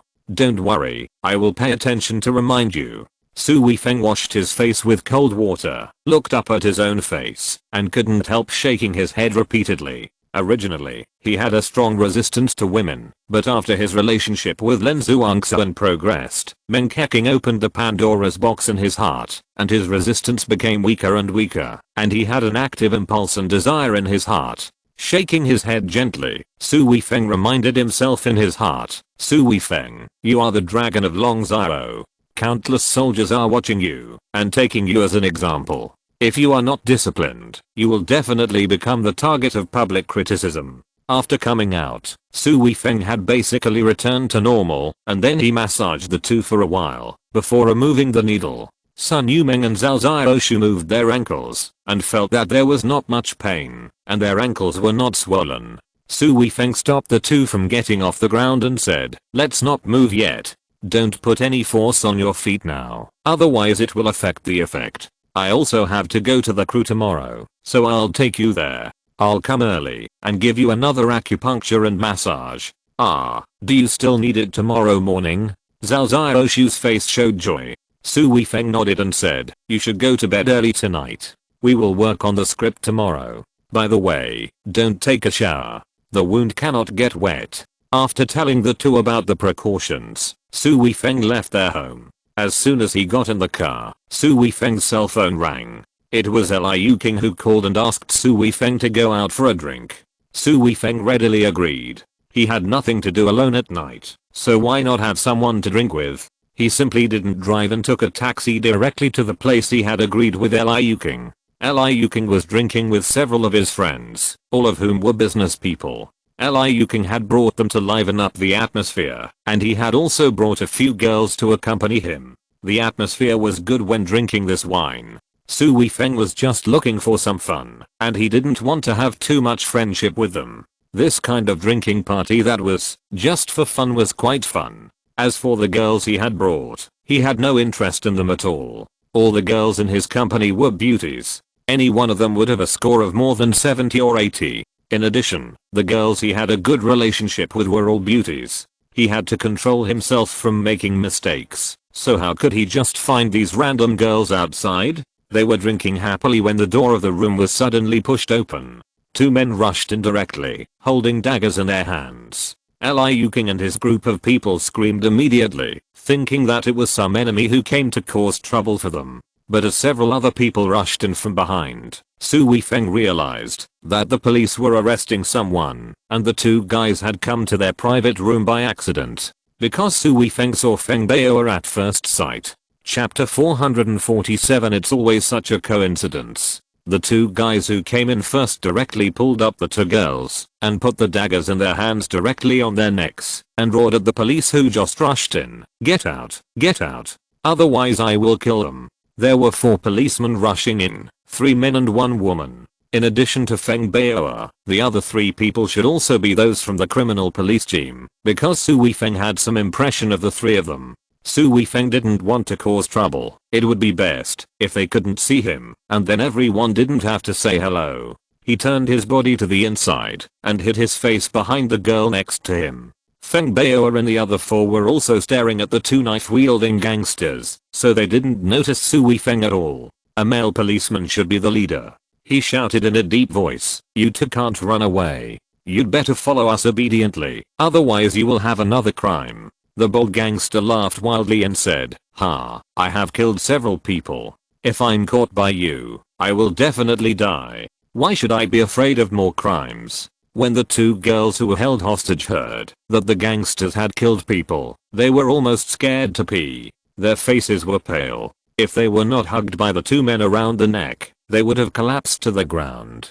Liu King and the others were also scared to death at this time. They all wanted to slip out. The gangsters did not try to stop them. There were too many people and they could not control them. Instead, it was easy to increase the variables. Su Weifeng was mixed in the crowd and was about to get out. But Feng Beoer suddenly stretched out her hand and grabbed Su Weifeng's clothes and shouted softly, "Stop. No." Su Weifeng twisted and wanted to run away, but Feng Beoer grabbed him tightly and pulled Su Weifeng in front of her. "Big sister, what are you doing?" Su Weifeng faced Feng Beoer helplessly. "Damn, it's you." Feng Beoer's face suddenly turned black. Su Weifeng smiled bitterly and said, "Yes, it's me." The other 3 policemen saw Su Weifeng's sneaky look just now and thought that Su Weifeng was also an accomplice of the 2 men. Now they realized that it turned out that the man was out for fun and was caught by Feng Beoer. "Feng Beoer, if you have anything, go home and deal with it. Now the official business is urgent," the police leader reminded Feng Beoer. Feng Beoer was stunned for a moment, then her face suddenly became embarrassed and said, "Get out of the way, don't get in the way here." Su Weifeng hurriedly said, "Okay." Then he slipped out directly. Feng Beoer took a step forward and shouted, "You 2 bastards, you can't escape at all, let them go quickly." The 2 gangsters sneered, and one of them said disdainfully, "You stinky policeman, you also want to catch us? Then you are dreaming. Now you open the door for us, otherwise don't blame me for being rude with the dagger in my hand. Help. Police comrades, help." The 2 girls only realized at this time that the 4 people who stayed behind were policemen, and they were overjoyed and shouted subconsciously, "Shut up. If you make any more noise, I will cut off your heads." One of the gangsters yelled and then stabbed the woman's neck lightly with a dagger. Blood immediately flowed out along the dagger. The woman was so scared that she almost fainted with a click. There was a fishy smell in the room instantly, and it was obvious that she was scared to pee. Feng Beoer said angrily, "If you have the guts, fight me. What's the point of holding to ordinary women? You are an idiot policeman. I'm not going to fight with you. Hurry up and get out of here. Otherwise, I won't be so easy with the next knife." Another gangster also smiled sinisterly and said, "You policeman, if the hostages are injured or killed now, you will probably make a big mistake. Why bother? It seems that you can't make a decision yet. I will help you again." As he spoke, the gangster used a dagger to cut the arm of the woman held hostage by his accomplice. This knife was very heavy. The girl's arm immediately bled. In addition to screaming, she might be a little depressed. Why did the 2 of them test the knife on her? "I'm not held hostage by you alone." The 2 gangsters are obviously veterans. They saw that this woman had the worst mental quality and was most likely to be intimidated, so they all attacked her. After the 2 knives, Feng Beoer and the other 4 looked at each other and could only move aside a few steps. Feng Beoer gnashed her teeth and said, "Don't think you can run away." The 2 immediately held the 2 girls hostage and walked towards the door. One of them said as they walked, "Whether we can run away is our business, but this time, you will definitely not be able to catch us." The 2 gangsters were definitely veterans. They did not rush out in a hurry, but walked out slowly. The 2 stood back to back, letting the 2 girls block in front of them. The daggers in their hands never left the necks of the 2 girls. Feng Beoer and the others had originally thought of taking action when they passed each other, but seeing this situation, they really didn't dare to move, otherwise the 2 hostages might die. Unless it was absolutely necessary, they must protect the safety of the hostages. So they had no way to take action now. The two gangsters left the private room and secretly breathed a sigh of relief, but they still didn't dare to be careless. At this time, they shouted at Feng Bao and the others, "Stand here and don't move. If you take a step forward, I will stab them." Feng Bao and the others had wanted to follow them out, but now they were hesitant. The two gangsters really dared to do this. Seeing the two criminals who were finally found slip away, Feng Bao was extremely unwilling. The two criminals kept staring at Feng Bao and the others, then turned their backs to the gate and retreated little by little. After retreating a few steps, the two criminals saw that the police did not dare to follow them, and they couldn't help but be a little careless. But at this moment, Feng Bao suddenly raised her hand, and two fruit forks flew out of her hand. The two forks were so accurate that they stabbed the wrists of the two criminals directly. The two criminals suddenly felt pain and numbness in their wrists, and their hands instantly lost all their strength, and the daggers in their hands instantly fell to the ground. Feng Bao then rushed out involuntarily and hit one of the criminals fiercely. The other three policemen immediately came to their senses and immediately rushed up. Without the dagger, the two criminals were like toothless tigers, and the girl they held hostage was useless. They were immediately pounced on the ground by the four policemen like wolves and tigers, and were directly handcuffed. Chapter 448, Caught. Looking at the forks in the hands of the two gangsters, several policemen were a little confused. They all looked at Feng Bao. A policeman asked in confusion, "Feng Bao, when did you practice this trick?" Feng Bao said in a daze, I haven't practiced anything. Why are you being so modest? I saw you raise your hand and throw the fork just now. I wanted to scold you for being reckless in my heart, but I didn't expect you to have this ability. Humph, that's too risky. If you make a mistake, it will be a big mistake. Feng Bao stammered, but I really don't have this ability. Feng Bao gestured with her right hand twice, and it seemed that she really shook her arm just now. Wait, when she rushed over, why did she feel that someone kicked her in the butt from behind?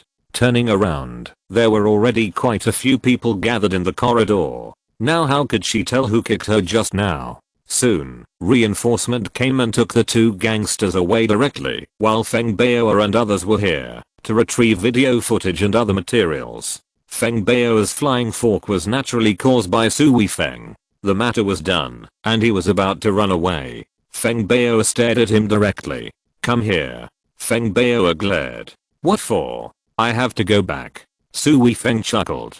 Feng Bao raised his chin and said, "What are you going back for?" "I will cooperate with the police to take a statement later." Su Weifeng shrank his neck and said, "Forget it. So many people have to take a statement, and I won't make a difference." Feng Bao glared again and said, "I told you to go, so you went. Why are you talking so much nonsense?" A policeman came over, patted Su Weifeng on the shoulder, and said, "Brother, you came out to play and were caught by Feng Bao. You can only wish you good luck. We can't help you."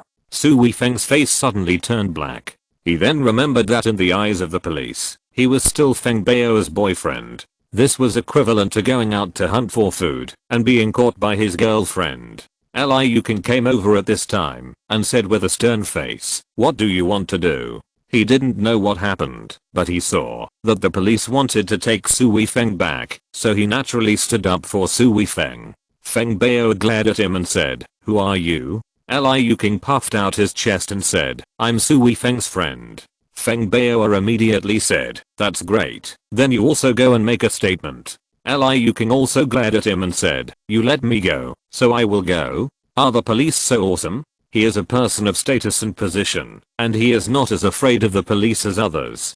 Besides, he has not broken the law, so he is even more confident. Feng Bao was about to lose her temper when another policeman said to Liu King, "Sir, please cooperate with us. We still need your testimony." Liu King snorted and said, "That's good enough. I'm conscious of cooperating with the police, but the attitude of this female police officer is annoying." The policeman lowered his voice and said, "You'd better wish you good luck. You brought someone's boyfriend out to have fun and got caught red-handed.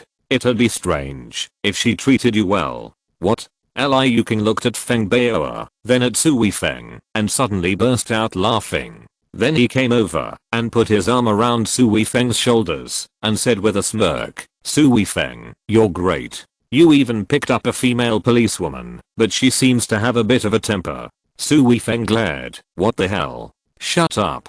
Feng Bao got in the same car as them. Liu King said to Feng Bao with a smile, "Hello, sister-in-law." Feng Bao immediately turned around and glared at Su Weifeng fiercely and said unhappily, "We have nothing to do with each other." Liu King still smiled and said, Yes, you have nothing to do with each other. I know that we have to avoid these things when performing tasks." Feng Bao had an urge to strangle Su Weifeng to death and said with gritted teeth, "What nonsense did you talk to him?" Su Weifeng's face suddenly turned black and he said, "I didn't say anything. Your colleague told him." Feng Bao snorted and said, "You'd better shut him up, otherwise don't blame me for being rude." Su Weifeng immediately said to Liu King, "You'd better stop talking nonsense, otherwise I can't protect you." Liu King blinked and said, "Don't worry, I won't tell anyone about this." That expression clearly showed that he was still convinced that Feng Bao and Su Weifeng were having an affair. At the criminal police team, Su Weifeng and Liu King were taken into a room, while Feng Bao and the others went to report their work. Liu King pestered Su Weifeng to ask about Feng Bao, and Su Weifeng casually told Liu King how they met, which made Liu King laugh. "I think you two are destined to meet each other." Su Weifeng rolled his eyes and said, "What the hell is fate?" Two policemen came and helped the two to take statements. But the main question the police asked was about Su Weifeng's situation in the karaoke bar. Did he find a girl to sing with him? Did he have close contact with a girl? Su Weifeng was so angry. The policeman was clearly checking Feng Bao in the capacity of a relative. After finishing the record, the police sighed again and said, "Su Weifeng, even if we believe that you did nothing there, it will be difficult for you to explain if Feng Bao saw it. I advise you to prepare yourself mentally as soon as possible and admit your mistakes to Feng Bao, otherwise you will be sad." Su Weifeng's mouth twitched and said, "Thank you for your kindness. If my feet are upright, I'm not afraid of my shoes being crooked. If I'm upright, I'm not afraid of my shadow being crooked." The policeman said with a stern face, "I say you can't do this, kid. You can't reason with girls. The most important thing for you now is to correct your attitude and admit your mistakes to Feng Bao." Su Weifeng said with a smile, Yes, I will correct my attitude." Finally, he walked out and walked to the hall and then saw Feng Bao and a group of policemen. Su Weifeng was a little confused. What was going on? These people were waiting to watch the show.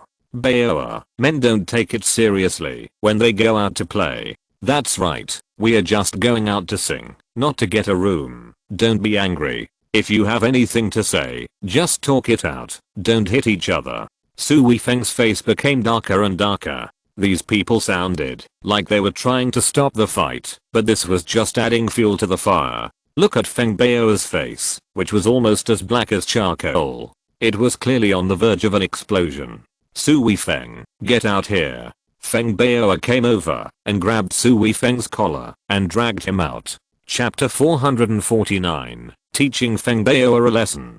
"Bao, brother, hold on." Su Weifeng did not run this time, but got into Feng Bao's car. Feng Bao stepped on the accelerator and the car rushed out of the criminal police team at a very fast speed. Su Weifeng fastened his seatbelt and said, "Hey, you are speeding. As a policeman, you actually break the law while enforcing it. Isn't that too much?" Feng Bao slapped the steering wheel and said angrily, "Shut up." Su Weifeng leaned back and said slowly, "Miss, please don't be angry with me. I'm not your colleague, so there is no need to indulge you." Feng Bao suddenly exploded and said with gritted teeth, "You don't indulge me? Okay, then let's fight. Okay, find a place where there is no one, so as not to embarrass yourself. Looking for death." Feng Bao turned the steering wheel and the car turned a big corner. After a while, they arrived at the entrance of a small park. It was already midnight and there was no one here. Feng Bao grabbed Su Weifeng's arm and came to a small open space in the park. Feng Bao let go of Su Weifeng, snorted coldly, and said, "Come on, today I want to see how you spoil me." Su Weifeng shook his head and said, a woman like you really needs to be disciplined. Feng Bao became even angrier, and with a low growl, she rushed directly towards Su Weifeng. Su Weifeng really didn't let Feng Bao go this time. It feels that Feng Bao's temper is sometimes a bit inexplicable. It's also because everyone spoils her too much, so she has such a sense of superiority, or she has encountered too few setbacks, so she is too blindly confident. Of course, this time, Su Weifeng didn't use his full strength. With Feng Bao's strength, it was too easy for Su Weifeng to deal with her. After a few moves, Su Weifeng grabbed Feng Bao's wrist and twisted it behind her back, and Feng Bao was immediately restrained. Are you convinced? Su Weifeng asked lightly. No. Feng Bao shouted angrily. Then come again. Su Weifeng pushed Feng Bao directly and let go of her hand. Feng Bao immediately rushed over like a little tiger. After a few moves, Feng Bao was restrained by Su Weifeng again, and then he leaned close to her ear and said, are you convinced this time? Feng Bao gritted her teeth and said, no. I was too angry just now, which affected my performance. Okay, let's do it again. After Feng Bao stood firm this time, she took a deep breath and actually calmed herself down, no longer furious. Su Weifeng smiled and said, not bad, you can really control your emotions. I underestimated you. Feng Bao took a deep breath again, then took a step forward and attacked Su Weifeng again. This time, she obviously had a good balance of attack and defense, and her strength immediately increased a few points. But in front of Su Weifeng, these things were still just fancy moves, but in order to show that he was not that powerful, he spent a little more effort this time, and only then did he restrain Feng Bao. This time, Feng Bao did not make a fuss, but just stared at Su Weifeng blankly. Su Weifeng smiled slightly and said, are you convinced this time? Feng Bao let out a long breath and said, you are better than me, and I'm not as good as you. Su Weifeng nodded and said, not bad, you can recognize yourself. Feng Bao suddenly straightened his eyes and shouted, then why did you pretend to be inferior to me before? What are you hiding? Su Weifeng snorted and said, you are a woman. I just didn't want to argue with you before, but you relied on your fighting ability and treated me so unreasonably. This time, you are just a witness, and I also cooperated with your police work very well. But just because your colleagues misunderstood the relationship between us, you took out your anger on me. I can let it go for once, but I won't indulge you a second time. Feng Bao stepped forward, took a deep breath, and said, this is my fault. I'm sorry. Su Weifeng was really surprised to see Feng Bao, and found that this woman actually admitted her mistake. This made him feel awkward to say anything. He waved his hand and said, let's forget about this matter. I'm not such a petty person. Feng Bao's eyes suddenly narrowed, and she said, thank you for not caring about it, but there is one thing I have to care about with you. Oh. Su Weifeng frowned slightly. Feng Bao stepped forward and said, since you are so skilled, it is not difficult to defeat me, but when we first fought, you actually hit my chest. Do you dare to say that you didn't do it on purpose? This. Su Weifeng was speechless for a moment. Isn't it said that big-breasted people are stupid? This Feng Bao is not stupid, but very smart. She instantly thought of something that Su Weifeng couldn't refute. Feng Bao hugged her chest and said, huh, you are obviously taking advantage of me on purpose. What do you think we should do about this? Su Weifeng coughed dryly and said, I admit my mistake to you. I'm sorry. Is it all because of sorry? You, a grown man, touch my chest. This is indecent assault. It's illegal, and a simple sorry is enough. Then what are we police for? Su Weifeng widened his eyes and said, you don't want to arrest me? Feng Bao raised her chin and said, of course not. Don't you need to give me an explanation? Su Weifeng looked at Feng Bao vigilantly and said, what do you want me to do? Feng Bao suddenly chuckled and said, unless you teach me kung fu, this matter is not over yet. Su Weifeng breathed a sigh of relief, but immediately widened his eyes and said, you want me to teach you, and then you use this method to coerce me? Feng Bao stretched out her hand and grabbed Su Weifeng's arm, saying, how can this be coercion? This is begging you. Su Weifeng shook his arm in annoyance and said, you're really good at begging. I feel like my elementary school Chinese teacher has been insulted. Feng Bao was just shaken off and grabbed Su Weifeng's arm again, saying, "Just teach me. I can see that you didn't use your full strength at all, so you must be stronger than you are now. If I learn your kung fu, I will become stronger." Su Weifeng snorted and said, "Then you go and lose your temper with men casually? I don't want you to hurt other people." "Of course not. I'm a criminal policeman. If I have better skills, I will be more confident when catching criminals, and I will be able to protect the safety of people's lives and property, and it will also reduce the danger of our colleagues. Don't you think this is a very important thing?" Su Weifeng hesitated for a moment and said, "If you want me to teach you, it's not impossible. As long as you teach me, you can ask me to do anything." Feng Bao immediately shouted excitedly, "Anything?" Su Weifeng narrowed his eyes and deliberately glanced at a place he shouldn't look at with a very obscene look. Chapter 450 Accepting a Disciple. Feng Bao immediately stepped back, with a look of pain and anger on her face. But she immediately stepped forward and said, "Okay, anything is fine. As long as you tell me, I'll agree." This time it was Su Weifeng's turn to widen his eyes. He looked at Feng Bao in disbelief and said, "Is it true?" Feng Bao blinked and said, "Of course it's true. Now everyone thinks I'm your girlfriend. It's only natural for you, your boyfriend, to do anything for me." Su Weifeng's mouth twitched, and he glared and said, "I didn't realize that you're such a naughty girl." Feng Bao giggled and said, "I knew you weren't that kind of person. Don't flatter me. I'm a normal man. Don't you know that men have no resistance to women with big breasts? Especially beautiful women with big breasts like you." Feng Bao laughed and said, "I've said it before, as long as you are willing, it's up to you. As long as you teach me kung fu, it'll be fine." Su Weifeng shook his head. He felt really defeated by Feng Bao, but he absolutely couldn't pretend to be a coward at this time. Otherwise Feng Bao would definitely be too arrogant, and it would be difficult to control her in the future. "Stand still. I have a girlfriend now. I have no interest in you. I don't know when I will be interested in you." Feng Bao stood up straight and said, "Should I call you master?" "No, I don't want an apprentice like you who loves to cause trouble, is clumsy and can't handle anything." Feng Bao's eyes suddenly lit up, and she said excitedly, I know. What do you know now?" Su Weifeng frowned. Feng Bao excitedly grabbed Su Weifeng's arm. "No," she hugged Su Weifeng's arm, and hugged it very tightly, and said loudly, "Today in the karaoke bar, I was wondering why I had a fork in my hand, and I threw it so accurately. It must be you who did it, right?" "Ahem. I don't have that ability." Su Weifeng said this with obvious helplessness. "And that time, the opponent was so close to me, but he didn't hit me. It must have been you who did it. It's absolutely true. You are such a master. You are so amazing."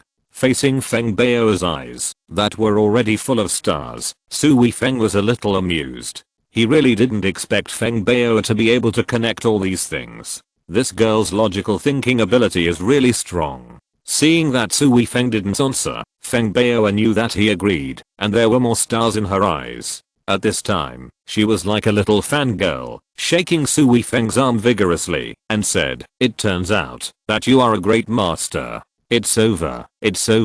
I'm fascinated by you. Hurry up and teach me. Su Weifeng's face flushed red, and he hurriedly said, let me go. After such a struggle, Feng Bao hugged him even tighter, and laughed. "I said, I will do whatever you want me to do. I'm not joking this time, I'm serious." Su Weifeng's face turned black, and he said, "I don't want this from you. I will teach you. Let me go quickly." Finally escaping Feng Bao's magic hug, Su Weifeng couldn't help wiping the sweat from his head. This Feng Bao is simply a monster. She can play a violent policewoman and an annoying little goblin. The smile on Feng Bao's face became even more intense, and she said, "You promised this, so you are not allowed to go back on your word." Seeing Feng Bao making a move to hug him, Su Weifeng quickly dodged backwards, blocking his body with his hands, and said, No regrets.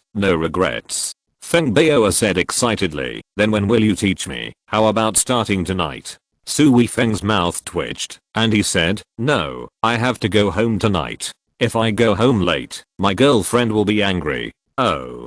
Feng Bao's face immediately changed to one full of resentment. Su Weifeng coughed lightly, sorted out his thoughts, and said, if you want me to teach you, that's simple. First of all, you have to start from the basics. Your training is not perfect. I will give you a perfect way to exercise your physical fitness. You practice every day. When you have practiced enough, I can really teach you the advanced fighting skills. Feng Bao immediately said excitedly, I understand. These advanced fighting techniques must be mastered with a strong enough physique. Su Weifeng nodded and said, you are quite smart, that's right. Okay. No matter how difficult or hard it is, I will stick to it, and I will definitely make you satisfied. Su Weifeng raised the corner of his mouth, smiled wickedly and said, I hope you can do what you say. I can do it. Feng Bao waved his fist vigorously, full of confidence. Su Weifeng laughed and said, that's all for today. I'll send it to you in the next 2 days. Okay, let's add WeChat first. Feng Bao's attitude was very good now. She was just flattering Su Weifeng all the time. She drove Su Weifeng back home. Su Weifeng didn't know whether to laugh or cry. This was good. He taught Feng Bao a lesson and wanted her to stay away from him so that they would have nothing to do with each other in the future. Now he has an extra apprentice. However, Feng Bao is obviously a very hard-working female police officer. Although her personality is a little bad, she can't say no to her profession. Just looking at this point, she is also a person worth helping. And with this relationship in the future, I think she won't have the courage to lose her temper with him anymore, which can be regarded as solving the problem. Early the next morning, Su Weifeng came to Zhao Xiaoshu and Sun Yumeng's home. Both of them had gotten up early to wait for him. He gave them acupuncture and massage, and they could basically walk normally. Then Su Weifeng drove them to the crew together.